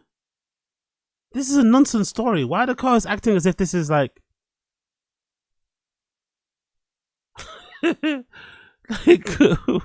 like Eric is really fucking engaged. He's really fucking locked in. Brennan is clearly locked in because he loves fucking Chris D'Elia. Chris D'Elia is his Dave Chappelle. But it's like, fuck you know, this is a nonsense story, bro. You should have kept this one to yourself, fucking Chrissy D. You should have really kept this to yourself. Yo, be up Coil in the stream chat. Well, go on, my G. Be up Coil in the stream chat. Brendan will bring this up next year when Chris isn't his friend. Yeah, exactly. Big up Coiler. Big up Joe from MIA as well. He's fetishizing babies and toddlers, gets off on wearing diapers, what a complete with sicko. That's the thing, innit? Like, with Big up Joe from MIA, surely with somebody with his allegations on his jacket, the last thing you want people to know is that you dress up or you wear like adult diapers. Isn't there like a kink for that, by the way? Because I remember a few of DSP's, which is weird as well. Where DSP always has a weird, sicko, dented, you know, fucking class fucking fan base. But remember there was a time when I was on Kiwi Farms. I'm not on Kiwi Farms as much now because unfortunately you can only access Kiwi Farms in the UK from a Tor browser. And I'm not always fucking using my Tor browser. But I do remember there was a time where somebody kind of revealed and exposed a bunch of DSP's fucking pay pigs and shit and supporters. And there was a couple of guys, I think maybe one guy in particular who used to wear diapers. And that's like a thing, like a, I don't know, it was like a lolly, furry adjacent thing. Like, it's like, why are all your fans like this? DSP's fans all have like weird sexual kinks and shit. It's a bizarre world. I don't know why. And I go like this. Fuck.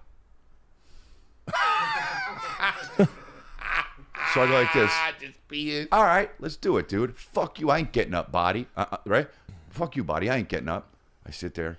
And now I'm like, oh, fuck, I kind of can't pee because I'm not over a toilet. You know? Yeah. So now I'm like waiting. And the pee's doing the thing where it's going like, Bloop, bloop, yep. Bloop. Not coming out. You know, it's catching itself. And I'm like, come on, man. Just relax, bro. Relax. I relax. I'm relaxing. Finally, it starts to come, and the piss. I relax, but I'm mad. I'm too mad. My heart's beating because I'm mad. I would have already been back asleep if I went to go pee and come back. Okay. Yeah, that's my point. But here's the deal, though. So I'm like, I'm gonna make this happen. Fuck you, body. I got this. And so I pee in the diaper. Okay. Now I'm peeing in the diaper, and as I'm peeing in it, I'm thinking, wow, my pee is just evaporating into the diaper. My wife is asleep next to me.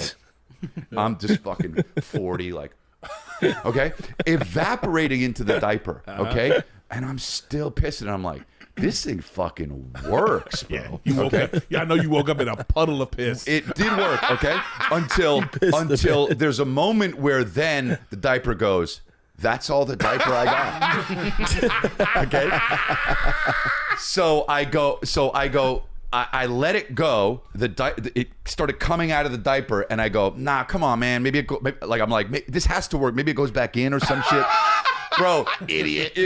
I pissed the bed, bro. I pissed all over the bed. Of course you did. I pissed all over the bed. I got so mad. I had to get up, get a towel. Now I'm sleeping on a towel. Bro, I was awake for like a fucking hour. Yeah. My body got me. Now I'm sleeping on a towel. Hold on, so he pissed the bed, because the adult diaper couldn't handle all the piss that was coming out of him. And he slept on a towel instead of changing the sheets.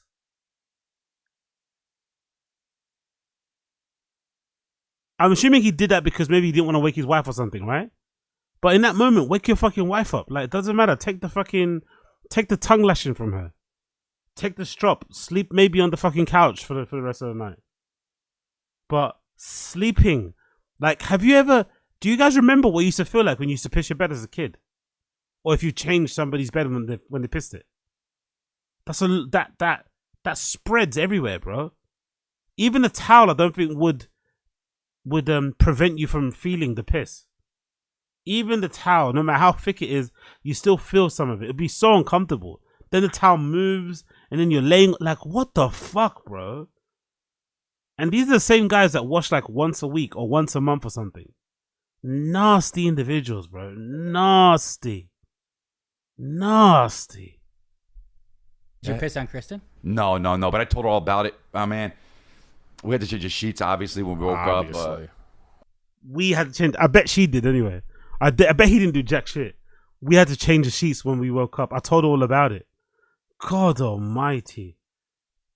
Just letting your wife sleep on the same bed you're in that's got piss on it, that's some sicko shit. That kind of shows you what he thinks of her as well. I wonder if it's like a little weird power play. You know? I wonder if it's a power play. Like that guy in Berghain that likes people pissing on him. That's obviously a sub thing. So I wonder if the dom thing is him pissing on the bed in the first place. Showing that, you know, subconsciously demonstrating who's the boss, who's in charge.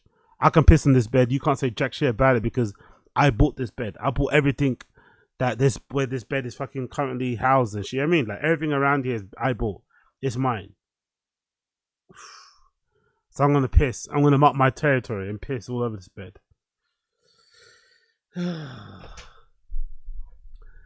Where's his wife and all exactly? We got Ason, his dad Illuminati. I feel like these stories are fake. Comedians always have fake stories to be funny. Yeah, true, but maybe. Josie, I had a friend and had all 4 of his kids wet the bed. It smelled like pee. Oh my god. I had a friend and all 4 of his kids. Jesus Christ. But yeah, Josie, I'd be more pissed to wake up in the morning to the state of the gross piss than in the middle of the night. Well, then I could do something. Exactly. That's a good point. Exactly. You'll be more annoyed, and the smell would be like pungent. It would be fucking disgusting, vomit inducing, bath inducing if you woke up in the morning and noticed the smell. Because that's the thing about piss. Sometimes you don't notice it until you do it, and then when you do, you can't unsmell it, you know? So yeah. Why a story that makes you look this bad? Exactly, Z. Oh yeah. I don't know. Maybe it's right. Ken said. Maybe it's all just a lie. I hope it's a joke. Hope it's one of their fucking bits that comedians do. Right. I hope so. Hope that's the case. Big up everybody. Next one. Chris challenging Brendan's claim that he's a racer. I'm sure some of you guys have seen this already, but I think this is funny again. This lends to the observation that I've made lately that Chris is clearly like not. Have you ever tried one of those things? You put them because you use them for racing. Like when I race, so you don't have to stop.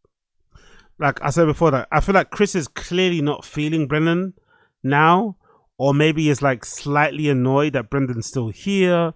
There's something going on between them because I feel like ever since Brendan announced he's going to Austin, Chris has kind of ramped up the fucking, you know, the slight jabs, the insults, the little trolls, the little snarky comments. I feel like he's ramped those up a little bit more than before. And I'm sure Papa's noticed, because one thing he notices very quickly and is attuned to is people not liking him or saying something, you know, to hurt his feelings. So I'm sure he's aware of it. But yeah, it's a very strange situation right now with those two. But this is another example of it. Have you ever tried one of those things? You put them because you use them for racing. Like when I race, so you don't have to stop. You take it looks like a condom, but they're extra tight, and it's a fucking condom connected to a hose, but it's super tight. Wow. Mine came off within 2 minutes of racing. Surely a condom isn't. Surely that hose isn't tied in a condom, because condoms are pretty tight. Right? It's a weird descriptive term because condoms themselves are very, very tight. That's the whole point of a condom. So him saying that hose thing is tighter than the condom is like, but how would your dick breathe? Wouldn't that hurt? What are you talking about? Yo, big up Samantha B in the stream chat too. Big up Samantha B. And I just pissed my pants. Yeah. Well, that's probably also because you were like rolling the truck. How long were you racing? You know what I mean? What's up? How long did you go for a race? Oh, the lap's like 4 hours, dude. And you got to pee. I drink so much fucking Diet Coke. I had to piss every fucking 20 minutes. So I just pissed my pants. Why did you do 4 hours of racing? That's what it takes, man. 6 laps. Yeah, but 4 you're hours not each. a racer. Yeah. But why are you racing? It's such a good question. It's such a cunty question too. But why are you doing that? Oh, because I'm a racer. What? Are you? Yeah. You did one race and you're a racer. Yeah. I don't think it works that way. You don't get to call yourself something because you do it once, you know? It doesn't work that way at all, but in Papa's mind, maybe it does. Absolutely insane. Like me racer. Now? Me racer. Wow, okay. They got to piss. Yeah, man. I think Eric noticed the awkwardness between them. Eric noticed that. Brennan trying to make it funny, but I think Eric noticed the awkwardness. That's where that little kind of laugh comes to save him. But well, what a strange situation. And how do you think NASCAR guys do it? No, I understand they do it, dude. I'm not like fucking but they don't show that part in Speed Racer. You're also not a NASCAR guy. Do you know what I mean? But hey, what do we know? What do we know? Absolutely nothing. Maybe Brendan is a NASCAR guy and we've got it all wrong. Next, we've got this one. They've got a new ad, by the way. In case you guys are wondering where the money's coming from, this might be the obvious reason why the money never dries up for T-Fat K-Boys. They've got a new sponsor. The new sponsor is Future, the rapper's new TV show or TV channel. Pluto TV. No, I'm joking. They've got a new sponsor. It's something called Pluto TV. I don't know what this is. I don't know if it's real or not.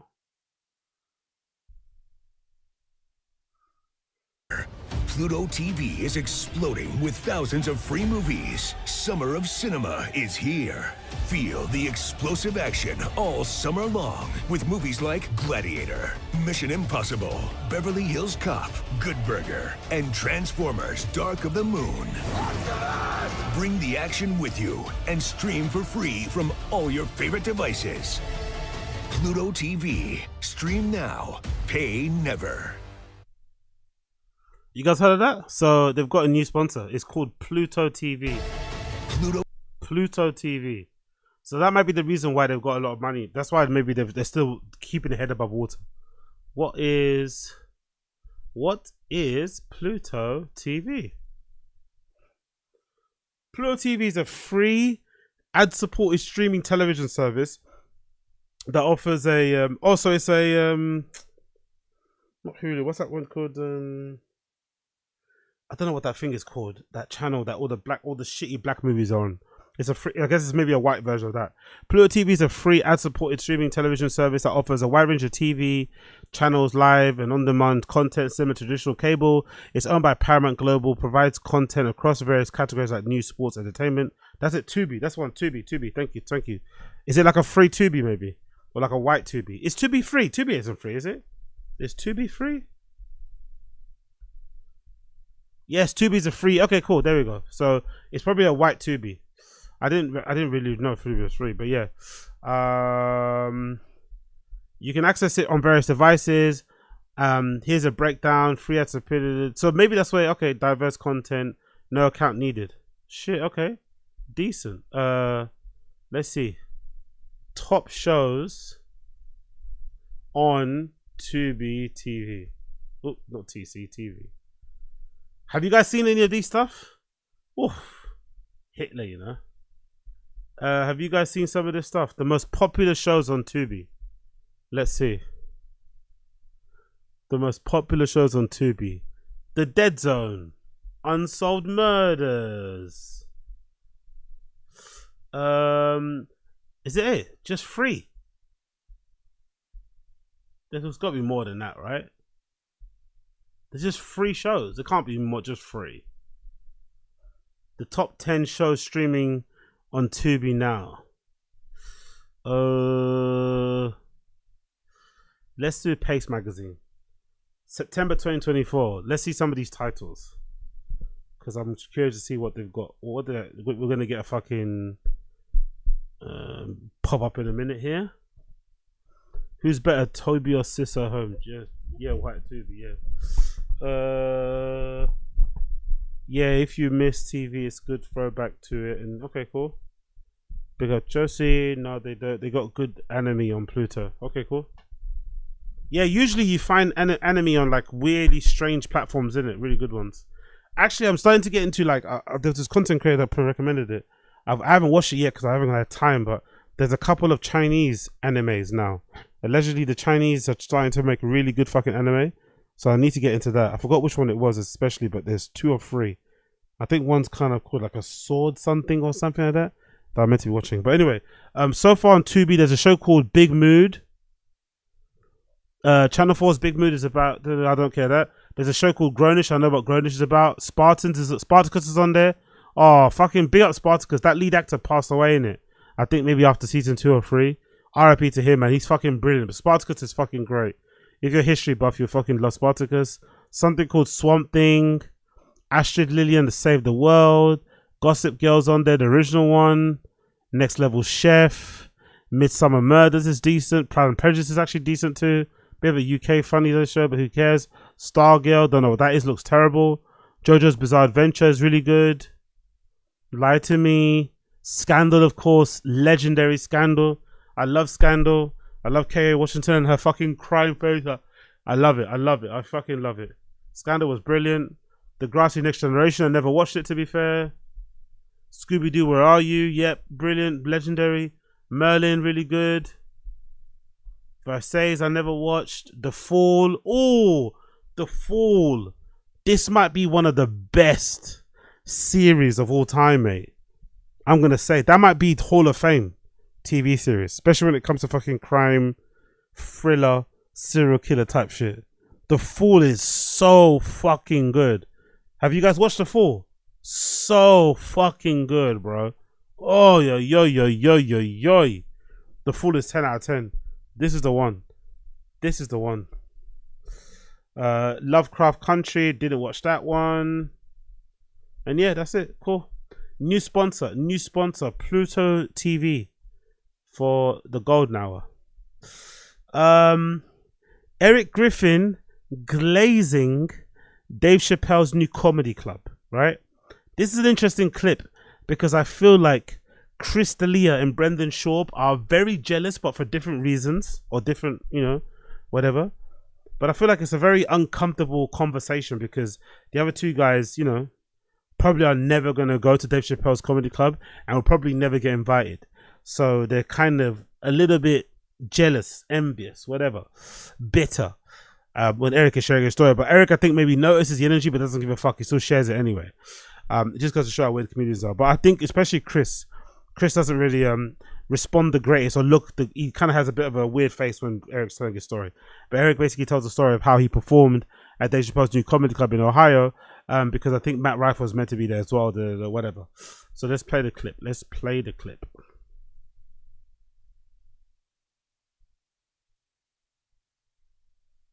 I got to tell you guys about I went with Matt Rife to Chappelle's Club in Yellow Springs. Yeah. Where's that, Ohio? I got to tell you guys about I went with Matt Rife to Chappelle's Club in Yellow Springs. Yeah. Where's that, Ohio? Yes, in Ohio. Mm-hmm. Yellow Springs is such a small, it's only like 2 blocks. Yeah, okay. And this club he has is just fantastic. Wow. Like how many does it seat? It doesn't seat a lot of people, man. I think 180 at the most. Okay. And then it's got a restaurant area, but it was like a 5-man controlled room. They had all these 6 cameras. Like he could film there and then hand it to Netflix. Right. What's the population look like there? Is it all white? It's Ohio. Is it all white or? What kind of questions I have to ask? Your friend speaks about a pretty big moment in their career, right? I'm not even the biggest fan of Eric Griffin, but it's a pretty big moment. It's a pretty big stamp of approval to have Dave Chappelle invite you down to perform at his very exclusive flipping comedy club out there in Ohio, right? they're as joke well detailed. They're sticklers about entry. Tickets are only available at a certain time. They go for a mad amount of money resale wise. It's obviously Ohio. Not everyone can get there. Blah blah blah. Some great people have performed there in the past, right? Previous guests and shit, musical guests. So when you get invited down, it's a big look. It's your friend who's sharing this, right? Or your colleague. And the thing that you're worried about the most is the what? Is the racial breakdown in Ohio. That's your major thing. Yellow Springs. That's what you're worried about the most. How many white people live there? What? Maybe start with congratulating your friend. Maybe ask some question pertaining to their performance. Ask them how they felt about it. Ask them, you know, if they, whatever. Instead of, oh, what's the racial breakdown? Yeah, you know what's weird about this little town? It's mostly, it's all white. But this little town is very progressive. It was like I saw a lot of rainbow flags in the stores and stuff. It's really, of course, there we go. Whenever something comes up that's like woke or left leaning, Brennan doesn't miss the opportunity to chirp up and say something. Trying way too hard to be a fucking right wing talking head influencer type person. Because if you really want to be about that life, do as most people that are in that kind of thing and come out with some dicey hot takes. But Brennan's such a PSSY. He would never do it. Like, Brendan's never going to come on camera on the T-Fat-K and declare there's only two genders. You know, he would never do that. But if a story comes up where somebody was cancelled for saying there's only two genders, he'll agree with it, just to piggyback off it. But he will never outright just say himself in front of the camera, looking at the camera dead in the eye and be like, there's only two genders. You know, he would never say that. He would never be like, oh, I don't want trans, or I don't want fucking, what's the thing called? I don't want trans people to be in my bathrooms or whatever that nonsense is, right? That fucking debate. I don't want drag queens to be reading to my kids in school. He'd never say things out loud. But he wants to kind of, you know, lean up against the right-wing grift, but not really want to go in balls deep. It's actually a really, but what? People come from all over the place. They go to go see that. Yeah, they go to go see that. Hey, Crystal, look at the hate on his face. But what? People come from all over the place. They go to go see that. Look at the hate. Look at the hate. Look at the hate. Look at the contempt. Look at the bitterness. Look at the jealousy. That, you know. That, you know. Fucking hell. But Crystal knows if he wasn't cancelled, he'd definitely be invited there. But, you know, unfortunately, he's you know, not in favor at the moment. Probably won't be for a while. Probably maybe forever. If one thing about these comedians, the comedians love money. So because comedians love money, they don't turn down a check ever. Some of these comedians, if Hitler was alive, they perform a fucking, you know, a fucking private gig for him for sure. But because comedians love money, they're probably super protective about their earnings and their potential earnings. So if someone says, yeah, this guy or girl is no good, that they're no good. So don't expect to ever see any of them performing. No way. It's not gonna happen. Not gonna happen. Yeah, they go because it's like people know that means they have good coffee. Yeah. They have great coffee there. Of course, yeah. It's coffee place, course. And then he hosts. He's hosting the show. He comes out and hosts the show, and he's doing his thing, and I'm sitting there like, oh shit, it's Dave Chappelle. Yeah, you know what I mean. He brings me up. You know what I mean. And I was saying to the crowd, I was like, I don't know what y'all do for a living, but if the best at it, possibly ever, is introducing you at your job. I don't know if you know what's happening right now. You know, I was like, this is like if I was at McDonald's doing fries. What a weird way to open the show. Hey guys, I don't know if you realize this, but this is a really big deal. You should be jacking me off. Someone should come on stage right now and suck my dick. Like, what a weird way to open the show. Just tell a fucking joke, man. You want us to give you a round of applause because he invited you, but didn't we give you a round of applause when you got onto the stage? Now you want another round of applause because he's so awesome. It's like, geez, just put your fucking jokes in the bag, bro. Jokes in the fucking bag.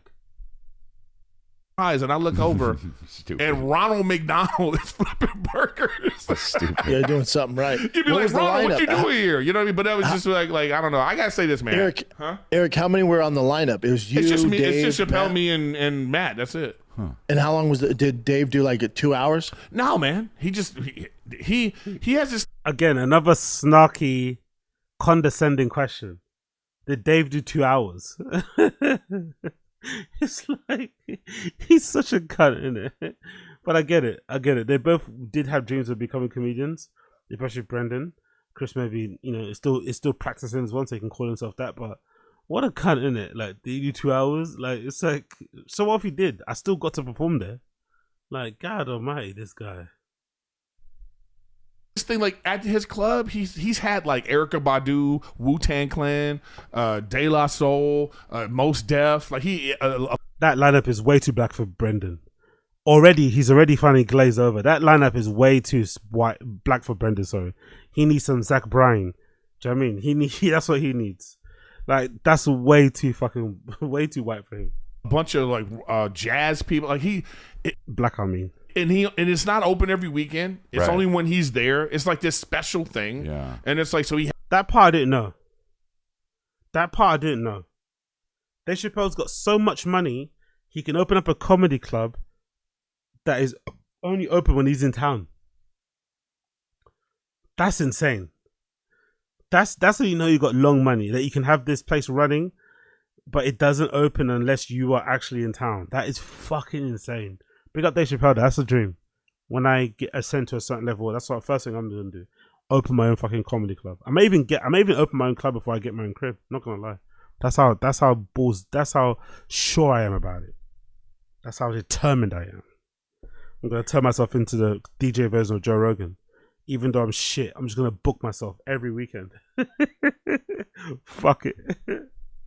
He had Matt come on a Tuesday, Wednesday. Place the shit is sold out, and he just goes up, does his thing. I mean, I gotta say, man, I've never been around a more self-confident person ever. And I've been around some confident people. Callen? Like, you're a you ever hung out with Brian? No, dude, not like this. That's bravado. Yeah, not like facts. Dave no, this is money. like I've never you know what I mean.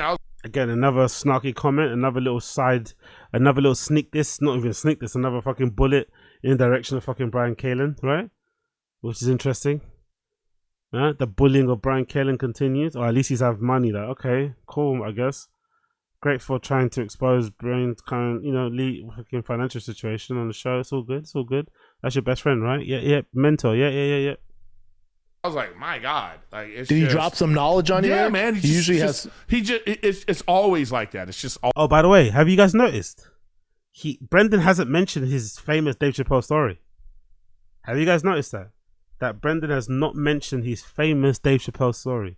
I wonder why that is. I wonder why he refuses to mention his famous Dave Chappelle story. Maybe because he knows it's probably a lie and you get called out for it. But hey, I find it funny. Always. And the town is great. He's got all these places in the town and then this catered meals. It's so interesting. And he's famous like this, man. And it's no, it's not showing off or nothing. He's just telling stories. Yeah. He basically built his own Disneyland. Yeah, but he's telling stories like, he'll be like, he was like, yeah, so we're at the game. It's me, it's Prince, and somebody else. And he's like, yeah. And Prince told me to do this thing. The phone rings. Oh, just a second. I got to take this. It's Justin Bieber. I'll be right back. And he goes, it was like that. And I was like, this dude is like, and I think that he's like so famous, but also so he lets people in.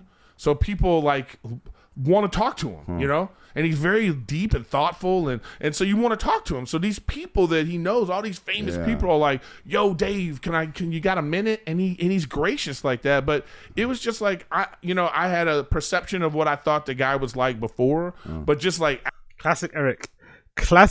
He hated Dave Chappelle before, and he had to swallow that's what he basically means. He fucking must have hated everything about Dave Chappelle. He probably hated how much money he makes. He probably hated the style of comedy that he does with the whole fucking lecturing, TED Talk, speaking thing that he does. He probably hated that, man. But then out of nowhere, because, Dave Chappelle's a good dude, even though he probably, I'm sure, Googled his name alongside Eric and found some not so nice clips. But because he's a good dude, he still sent this fucking, semolina bag, Bill ass motherfucker a pair of tickets, The That's how much of a real guy he is. I find that fucking hilarious. He definitely saw that viral clip. Oh, absolutely brilliant. Actually sitting at a dinner table with him and seeing how he is in his environment and the people he has around him, I was like, this is Eric, did you tell him he stole your joke or no? I did tell him that. I didn't tell him he stole it. I said to him, I said he stole it. I said, because of you, I had to stop doing 2 jokes. yeah. You know what I mean? And he was like, oh, what was it? You know, and I told him about it. And I said, yours was mean, man.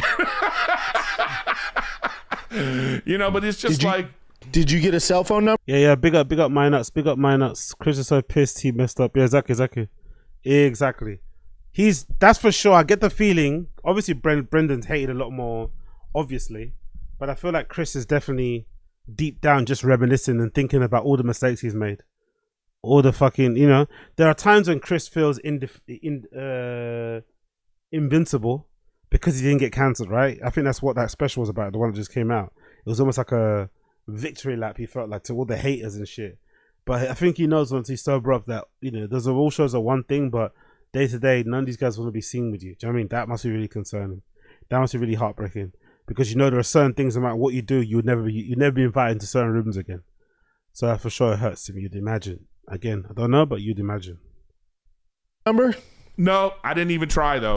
You're not that close, huh? Yeah, no, I just met the guy. Right. Next time. Yeah, but I'm not one of those guys where I want to be like, yo, man, let me get your number. You just met him? Yeah. Oh, wow. No, but you just look at them too.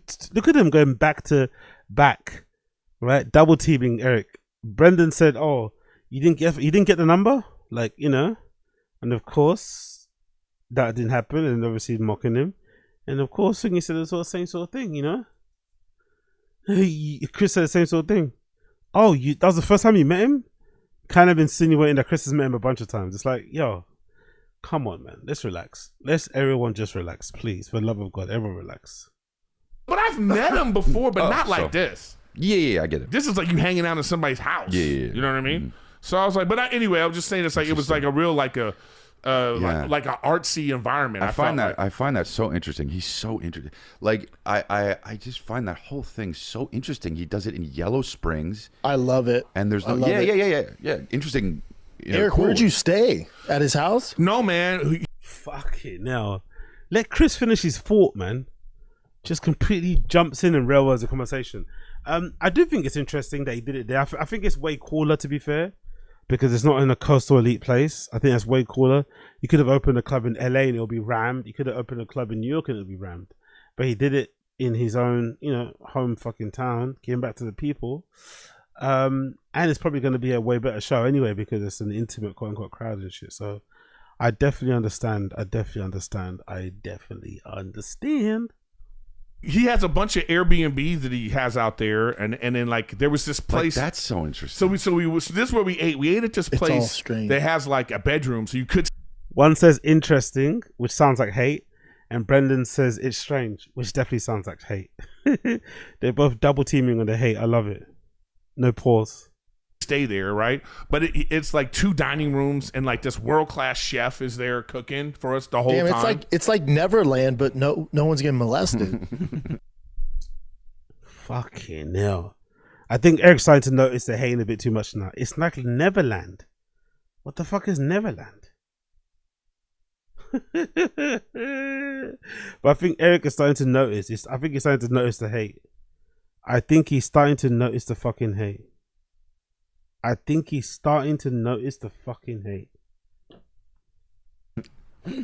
I guess.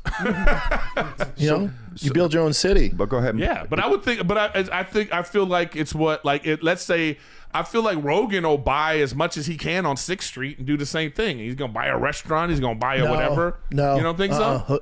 He'll get off 6th Street. Of course, Brendan chirped in there. No, with some level of certainty and authority, because Rogan's his friend. They probably just got on the phone to each other, business meeting. So I find that hilarious. He chimed in there really quickly. What you said about Rogan? No. It's like, bro, I don't know. Sometimes just let your man do the man thing and bring out the gold, man. These fucking people sometimes. Honestly. Or whatever it is, I can see It's the same kind of vibe. I like when I think of the mothership and being there and like the green room and the environment that is created there. This was like a very similar vibe, but even more exclusive. Like you had to turn your phone in. Right. You couldn't there's no recording. Like I'm never going to see the recording of And then like the one of the shows, Chappelle goes up with Matt at the end. Matt said, you want to come up and riff with me? You know what I mean? And so he wasn't going to do it, and then he's like I'm gonna do it, and he goes up. No one's ever going to see that. Wow. I guarantee you he's never going to put that out. Yeah. That's quite cool if you're Matt Rife. Again, I've props at Matt Rife. I love him because he didn't come up through Rogan. He didn't kiss the ring. He didn't suck off Rogan or go into fighting the kid or go on Burtcast or whatever just to do that. He went to two places he actually loves to go or listen to, right? Which is what? Your mum's house and obviously JRE. Mum's house is not what it used to be, as it's not JRE, but God almighty, man. What a fucking difference in time. Let's continue on. We got the stream chat. Man, remember Chris was having dinners with RPG. Oh yeah, I forgot about that. No wonder he's so bitter and so miserable when this topic is coming up. He's probably not even that caring about Dave Chappelle. That Dave Chappelle connection just triggers him and kind of makes him think about all the other failed business, you know? Damn, son. But it was isn't it the same 25 people that live in that small town? No, man. That's the thing. No. Listen, Yellow Springs is like... He's being so disrespectful, so disparaging. He's big... Like, what? But isn't it the same 20... Like, what are you even talking about, bro? What an absolute almighty cunt. Like, that's what he is. Almighty cunt. Like, God almighty. Jesus Christus. Yeah, I don't blame. Bloody hell, now look what's happening. 30 minutes away from Dayton, an hour away from Columbus. And so, I went on stage and I was like, who lives in the Yellow Springs? Like 4 people clapped. Okay. You know? And then you're talking about, so you got, so this is the W. You got Chappelle's Club is there. You get 3,600 people live there. Yeah, you get to see Chappelle, but you also, people were coming to see Matt. Right, on a Tuesday and Wednesday, it was sold out. So it was like, well, of course, yeah. It was just like, it was great. And then he's got this store. He's got a store with all this merch. You know what I mean? And he says, go in there and clean me out, man. So I got a bunch of sweat. You know me. You don't have to tell me twice, Eric goes. You got underwear? Mine's brown. Rachel Gray. I said, I went in. You got Triple X up in there? Yeah, they did have. So wait, what'd you get? What did they have there? Fucking hell, that joke. Maybe because he's on Zoom, but that's how you know he's not a comedian. That clunky delivery. What the fuck was that? I went in. You got Triple X up in there? Yeah, they did have. So wait, what'd you get? What? One more time. See his face. Like, God almighty. This definitely fucking redacted, isn't it? Rachel Gray. I said, I went in. You got Triple X up in there? Yeah, they did have. So wait, what'd you get? Rachel Gray. I said, I went in. You got Triple X up in there? Yeah, they did have. So wait, what'd you get? What did they have there? What kind of shit?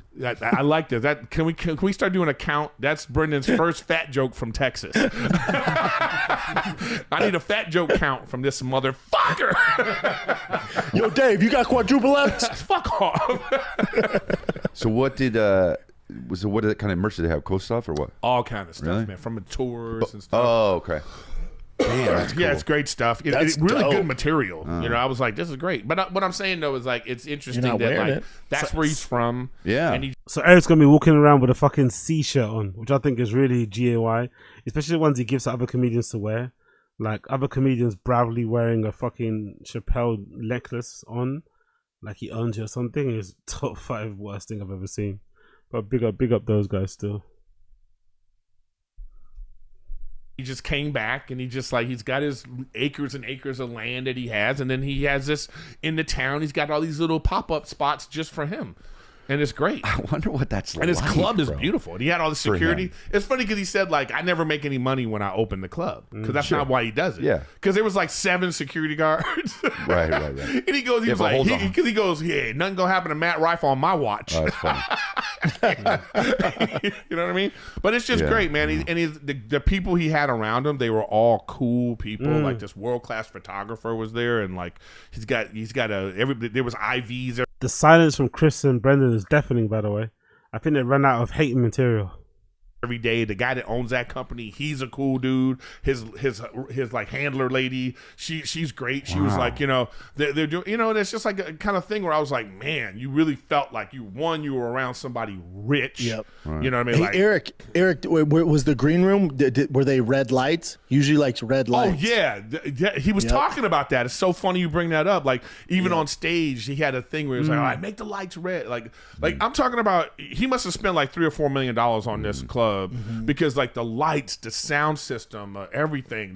They had the DJ. Like I was just like, man, this is really like I don't know what this is. You know, So this is like interesting nothing that he I've did ever it- experienced. He did it in his home. That's what it looks. That's town. beautiful. That's what it is. Yeah, that's it right there. It's beautiful. You know, and he rarely, like I say, it's not open every week. It's not like a regular club. It's not for money. It's a movement, he calls it, you know? It's like, you know, and that's why he has the artist that he has there. And it's also weird because the Instagram account for this thing, it's got like 22,000. You know, it's not even a lot. But that's the one he looks at. He's not even looking at the 4 million Chappelle account. He's like looking at this because he loves this. Oh, really? All the videos and stuff from the people. So anyways, it was actually a very, you know, it was an interesting experience, you know. They seem very happy for him, by the way. Did they say congratulations once? Did they say well done? Did they praise his set? Ask him how the set. What if they didn't like it? Nothing. It's just about securing that Nike deal. Utterly shameless. And the only thing I can liken it to that I've seen before is like, again, like, you know, being around Rogan someplace, like in the comedy scene where he's at. You got the fucking military Marine guys around, and you know everybody's like you know hanging on his words. It was very like. It's a little different. Yeah, I think you get to a certain level where you're just like, I'm just gonna create my thing. Yeah, man. I don't have to go anywhere. I'm safe. Yeah. I can go home at night. Like I'm just gonna create it. So no more planes. There's something about I'm safe. It's weird how scared he is of people in general. Remember, I wonder if he actually suffers from real life anxiety, Brendan. And I wonder if the anxiety was brought upon by the fucking homeless cats going after him so relentlessly. He started to wonder, did they actually want to, you know, take me out? Like, really, really? I wonder if he started to notice that. That's what makes him act so weird now. Like, it's so bizarre, this feeling he has. I don't know. Strange, yeah. But I know exactly what you mean. I kind of felt that too. I felt like, man, it's like you really love comedy. But what I'm saying though is like, you want to talk about self-assured, confident person in their abilities, and like, and I think he's felt this way his whole life. I think he does so much comedy. He's always wanted to do comedy. When he was 16 years old, he was like doing comedy, and like I think, and and then the way he approaches it is in a way that I'm not surprised that, like, you know, he's arguably the greatest comic ever. You know, or you could make that argument. You know what I mean? So, he's also in the middle of nowhere and built that insane place. That's the thing. But that's the thing that is just like Rogan makes sense. He went in the middle of Austin, created a brand. Yeah, everyone wants to go because of him, but also there's so many people there. Oh, he really wants to go too. He really wants to go too, doesn't he? This thing is totally different. It's crazy, man. Yeah. People, but again, though, if you're like into like whatever, you know, you're into him. Even if you're a fan of him, or if you're a fan of what he's putting out, like about this place, people come from all over. They just do. You know, and you can see all the videos on the Instagram account about, like, you know, it's like he had Erykah Badu, he had, like, you know, all this, that kind of thing. Didn't the Dr. Phil thing just did it? There? Yeah. Adam Ray was just there. You know what I mean? So, but again, you may never see that. Yeah, right. The Dr. Phil thing. You know who Adam Ray is. Say his name. Say his name, Crystalia, you piece of shit. Because he's only going to put out. He's very like about everything. Well, yeah, the pictures. I mean, you can't, like, even the guy that the photographer was like, "Oh, I got to get approval." I was like, "Hey, can I get that pic?" Because we took a pic with the three of us, and he was like, "Well, you know, you may get Bro, it." I would be fucking furious if I drove to the middle of Ohio, expect to see Dave Chappelle and Eric Griffin and what her name, Abba Badu, fucking sang for Abba Badu. Abba Badu. You mean Erykah Badu? Abba Badu. for 2 hours. No, but you. Griffin and what her name, Abba Badu, fucking sang for 2 hours. No, but you went. Wow, this. He's so aggressively dumb, isn't it? He's so aggressively dumb. And that's the thing that's fascinating about him and other locals. Like, I said locals, fucking African there. But it's always fascinating hearing other locals. Although they're really dumb, they have this really odd sense of like arrogance and superiority complex. It's always befuddled me. Like if the people that come to mind straight away are Wings and DSP. How do Wings and DSP have such arrogance in their opinion or in their stance, just a general demeanor, you know, are so cocksure despite being legitimate idiots, like idiots. Like it's somewhat impressive. There's zero fucking self-doubt going on down there. Zero. Like, wow, man. Wow. This guy. You went, but people went for you that. You better call Tyrone. Call him. That's a great. Brennan has no idea what the song is and what the reference is there. No idea. But anyway, that's that clip. Oh, let's play that clip that Thingy mentioned. Big up, what's his name? Big up Pre-Ban for Loco. Sorry, brother, I completely forgot about you. Big up Pre-Ban for Loco for the donor earlier, but let me play that clip. Where is it? The guy that exposed Theo Von in there. I think it might be this one. Nope, is it this one? There we go. So, big up Pre-Ban for Loco for reminding me, but I had this load up already. So, big up Pre-Ban for Loco for reminding me, but I had this load up already. I saw this on my timeline. Remember that video clip of Theo choking that random guy in a bar who was allegedly bugging him? Well, the guy spoke up. I don't know why it took him so long to finally speak up. Usually these type of things, when they go viral, someone makes a response, quote unquote, or claps back on TikTok soon after. But I'm surprised this guy took, like, I don't know how long it's been, like a couple of months or whatever since that video went viral. But yeah, let's hear what his side of the story is, and also I think it's going to give us a recap of what went down. But I'm curious to hear his side of the story. From what I could see, it looked like that guy was just getting too drunk. Like, it looked like maybe that guy might have bumped into Theo in the beginning of the night when he wasn't so drunk. Then he started getting progressively drunk and didn't notice how he was behaving. He kept going over to Theo and annoying him and his girls. And I guess at the end, Theo snapped. I think that's what it looked like. But let's hear what he has to say. Hey, I'm the fan who got choked out by Theo Von. Let me tell you what actually happened. So I'm not just a random fan. I live in Nashville. I play music full time. That's me. All of this happened. Of course you play music full time. You can tell by your shirt and that fucking stupid haircut. We can tell by that dumbass haircut, that fucking Tintin, fucking Pepe Le Pew fucking haircut. We can tell you play music. And that shirt definitely gives off someone that's a musician. You probably got a ton of bracelets. You probably got a fucking thumb ring. You probably got really long fingernails on your on your right hand side or something, or your right hand to pick the fucking strings and shit. Yeah, for sure. And on May 2nd, you can see right there, which also happened to be my birthday. I had my gig from 6 o'clock. Oh no, bless him. He got choked out by Theo Von on his birthday. On camera. And it went viral. Honestly, I'm unaliving myself. To 10 o'clock, my friends brought me cake. They brought me balloons. The bar brought me sparklers. So when Theo walked in, he didn't have any security with him. So people were walking up to him, talking to him, taking photos. I finished my show. This was like 10:18. Nobody in my party had talked to him yet, not even me. We thought it would be a funny video idea to get him and me popping my birthday balloons together because he's a comedian. I was trying to be courteous because he was talking to somebody at the moment. So in this next video, you can act. Wow. I've noticed something. Look at this guy's mustache. Is that like a style? Don't usually people's, I don't know what that thing is called, that little crevice between your lip here, but doesn't it usually go from like thin at the top and big at the bottom? But for some reason, his crevice is the other way around. It's like an upside down triangle. Usually it should be a triangle like that up here, no? Or am I bugging out? It's so bizarre. Or did he cut it like that? Strange, isn't it? It's almost like he's got two ramps as mustache. Actually hear me say, I don't want to interrupt their conversation. I was waiting my turn to talk to him. Everybody was all just standing around, having fun, having a good time. Nobody was bothering anybody. I mean, I'll show you. Wow, he looks kind of sober there, doesn't he? Let me go back to that clip. Doesn't he look and sound kind of sober here? I know it's a really quick clip, but he doesn't look that fucked up here. So I wonder Oh no, Theo, man. He choked out a guy just because he was asking the like he didn't even look that crazy.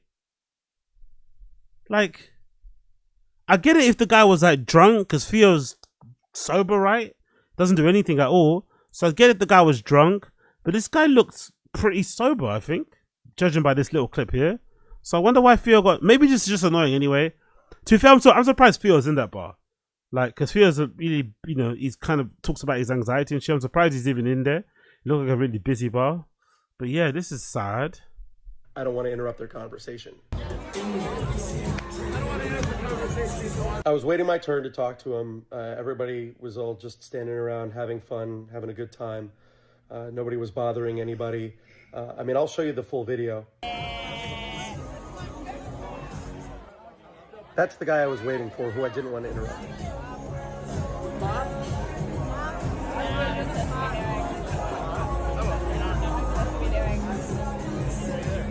This is where the video that you've seen starts. I went up and I said, will you pop some balloons with me? He turned away and looked like I said something offensive. I leaned in and said, hey man, I'm a fan, I'm just messing with you.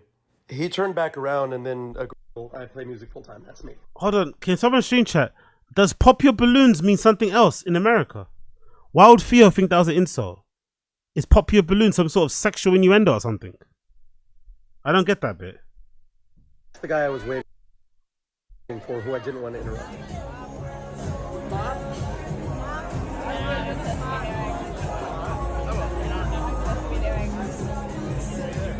This is where the video that you've seen starts. I went up and I said, will you pop some balloons with me? He turned away and looked like I said something offensive. I leaned in and said, hey man, I'm a fan, I'm just messing with you. He turned back around and then aggressively got in my face right there. I was confused, so you can see me. So hold on, I'm not understanding what's going on here. Pop your balloons for what? I don't get why you're so mad. Lean in and say, what? And that's when he grabbed my throat and shoved me back. What happened was a completely uncalled for reaction, especially when you consider the facts that nobody in my party had been badgering him for hours. We hadn't even talked to him hours. We hadn't even talked to him. I'm so confused by this story. I'm so confused. So he agrees to do something with Theo in the beginning. I don't understand that. What? Hold on, let me go back to the beginning. I'm so confused. Apologies. I'm very confused here.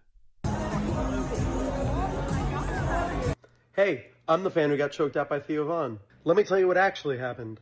So I'm not just a random fan. I live in Nashville. I play music full time. That's me. So he was performing on stage before he got choked out at the same club that Theo was there with some girls. Cool. All of this happened on May 2nd. You can see right there. Which also happened to be my birthday. Cool. I had my gig from 6 o'clock to 10 o'clock. Okay. My friends brought me cake. They brought me balloons. The bar brought me sparklers. So when Theo walked in, he didn't have any security with him. So people were walking up to him, talking to him, taking photos. I finished my show. This was like 10:18. Nobody in my party had talked to him yet, not even me. We thought it would be a funny video idea to get him and me popping my birthday balloons together. Because he's a... Hold on. Let's go back again. Did he say that or did he suggest that? Hold on 1 second. Hold on. Yet, not even me. We thought it would be a funny video idea to get him and me. This was like 10:18. Nobody in my party had talked to him yet, not even me. We thought it would... So people were walking up to him, talking to him, taking photos. The bar brought me sparklers. So when Theo walked in, he didn't have any security with him. So people were walking up to him, talking to him, taking photos. I finished... So Theo arrives randomly at this bar that this guy's performing at. Maybe he's meeting some of his friends, those girls he was with. This guy's performing at the club. He gets off stage. He sees Theo arrive in the club. He's obviously excited. My show, this was like 10:18. Okay. Nobody in my party had talked to him yet, not even me. We thought it would be a funny video idea to get him and me popping my birthday balloons together. Because he's a comedian. We thought.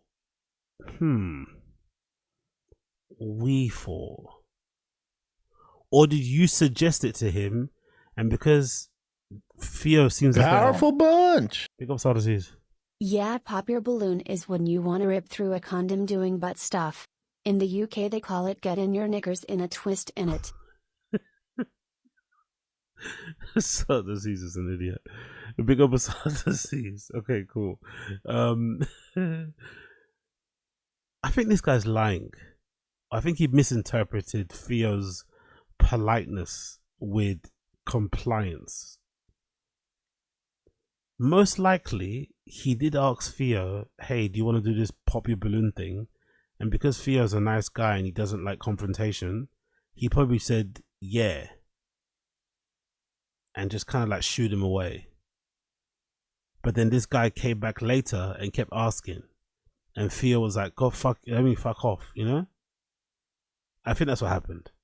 I think Theo agreed, but thought the guy was just an annoying fan or a drunk guy or something, didn't really pay much attention to it, and hoped the guy would probably just forget and get too smashed and not remember and come back, but he did. I don't think Theo agreed, you know? Which is still bad anyway, because if you say you're going to do something, you should do it, but yeah. I was trying to be courteous because he was talking to somebody at the moment, so in this next video, you can actually hear me say, I don't want to interrupt their conversation. I was waiting my turn to talk to him. Everybody was all just standing around, having fun, having a good time. By the way, that girl looks kind of hot, I'm not going to lie. Like, comedian stands are weird, isn't it? Like, you're with a pretty good-looking young lady there. You just got off stage, you got a bit of clout going. Why are you even bothered to talk to Theo anyway? Hang out with the woman that's in the fucking denim jumpsuit. She was kind of hot. Like, what are you doing? Just stay with her. That's what you get for being a groupie. Nobody was bothering anybody. I mean, I'll show you the full video. Yeah, the lady looks kind of pretty. Just stay with her. Why is he bothering Theo for? Or at least be cool and chill and hope Theo comes over to you so you can get more fucking social clout off of it. But like, why are you begging it, Theo, when you yourself have got a little bit of clout? That's the guy I was waiting for, who I didn't want to interrupt.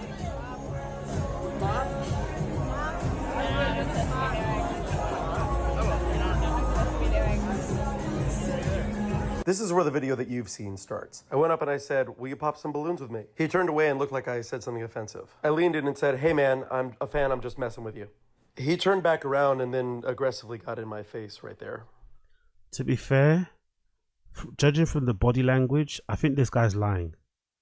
When Theo turns around the second time, this guy's body language isn't calm. I think he says something back, but obviously the balloons are protecting or covering his face. We can't see him smiling, but he doesn't look like he's got like a warm body language.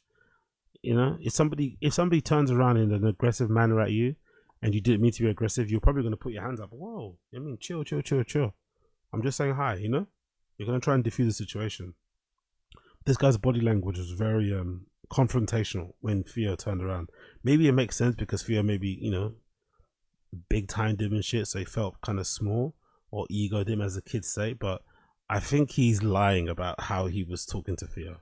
I think he was being a little bit, you know, but it's still, you know, maybe it's a miscommunication still, but still, this is what he gets for leaving or abandoning one of his cute girlfriends to go and fucking talk to another man.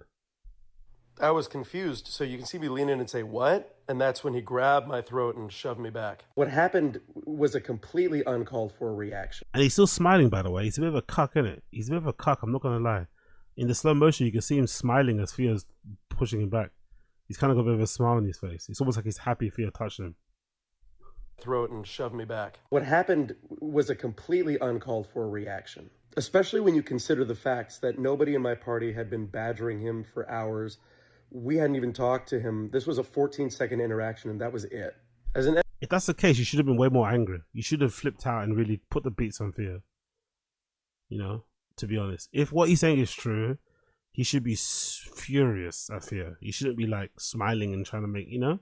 Like you should be calling him all number of names under the sun. Entertainer in downtown Nashville, I get being overwhelmed by crowds and people coming up to you all the time. At the end of my shift, at least I get to unplug and go home. And, you know, I feel for Theo where he probably can't get away from that a lot more easily than I can. And post-surgery, I was 1 week back from recovery. This could have ended my career, but luckily there was no... Fuck this guy. Fuck this guy. I don't care what Theo said. Fuck this guy. This could have ended my career. Because what, he grabbed his neck? He could have damaged his vocal. Fuck this guy. I don't care what Theo said. Fuck this guy. It could have ended my career. What career? No offense, guy, but what fucking career? You singing bars, bro. Like, it's an enthusiastic hobby at this point. Like, relax. Like, wind your neck in, mate. No pun intended. Wind your fucking neck in. About it could have fucking ended my career. Oh my! It wasn't an unprovoked attack, mate. You went over to him. Powerful bunch. Big up Asad Aziz. LMAO, who cares? You got shoved by a guy at the bar. Sorry, he ruined your vocal box, big dog. Get a day job, pussy. Exactly. Like, people get shoved in the neck. People get grabbed up in the neck and barged and pushed every single day, bro. Making a video admitting... I think he probably didn't say anything initially when it first happened because he was embarrassed. I think now he thinks time's gone by. People, you know, it's not going to sting as much, but you're a fucking bozo. For number one, even letting Theo grab you by the throat like that, you're a fucking idiot. And secondly, like, it's not that deep. Like, you made a mistake, you know?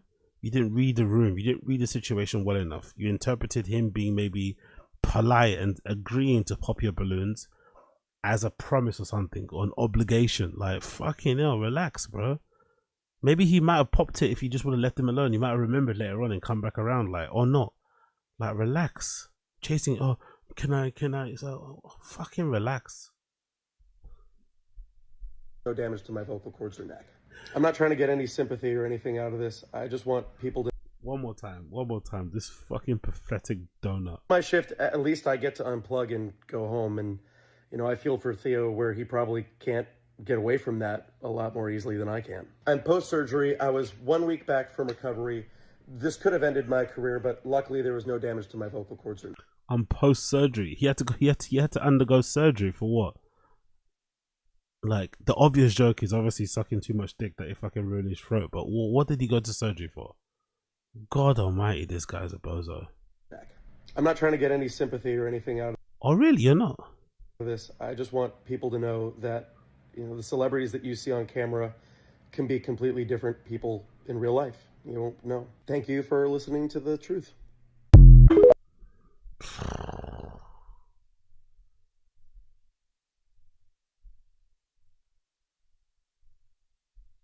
I would have choked him out too.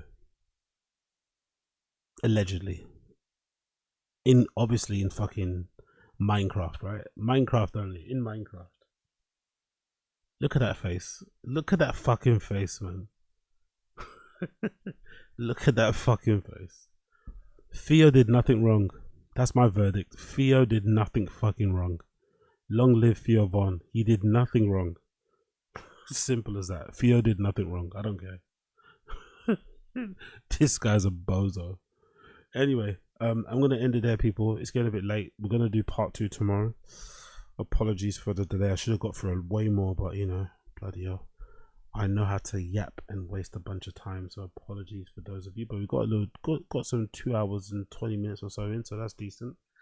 We'll do the next part tomorrow. I'll try and get on as early as possible. I need to get on before midnight actually to get 2 hours or an hour in at least. But yeah, thank you for tuning in. Episode number 422 of the Random Show, day 7. Tomorrow will be day 8. Thank you for joining me once again. As I said earlier, Wednesday and Thursday show will probably be members only. You should be able to watch it and shit, but there'll probably be members only chat and members only after the fact. So if you want to watch those things, make sure you become a member. There'll be clips going up as well on the channel soon. I'm adding timestamps as I go along. I've got to do yesterday's and today, so I'll do those now. So thank you for tuning in, everybody. Appreciate you. Smash the like button before you leave. That'd be much appreciated. Smash the like button before you leave. Thank you for joining me, and I'll see you guys again tomorrow. Peace.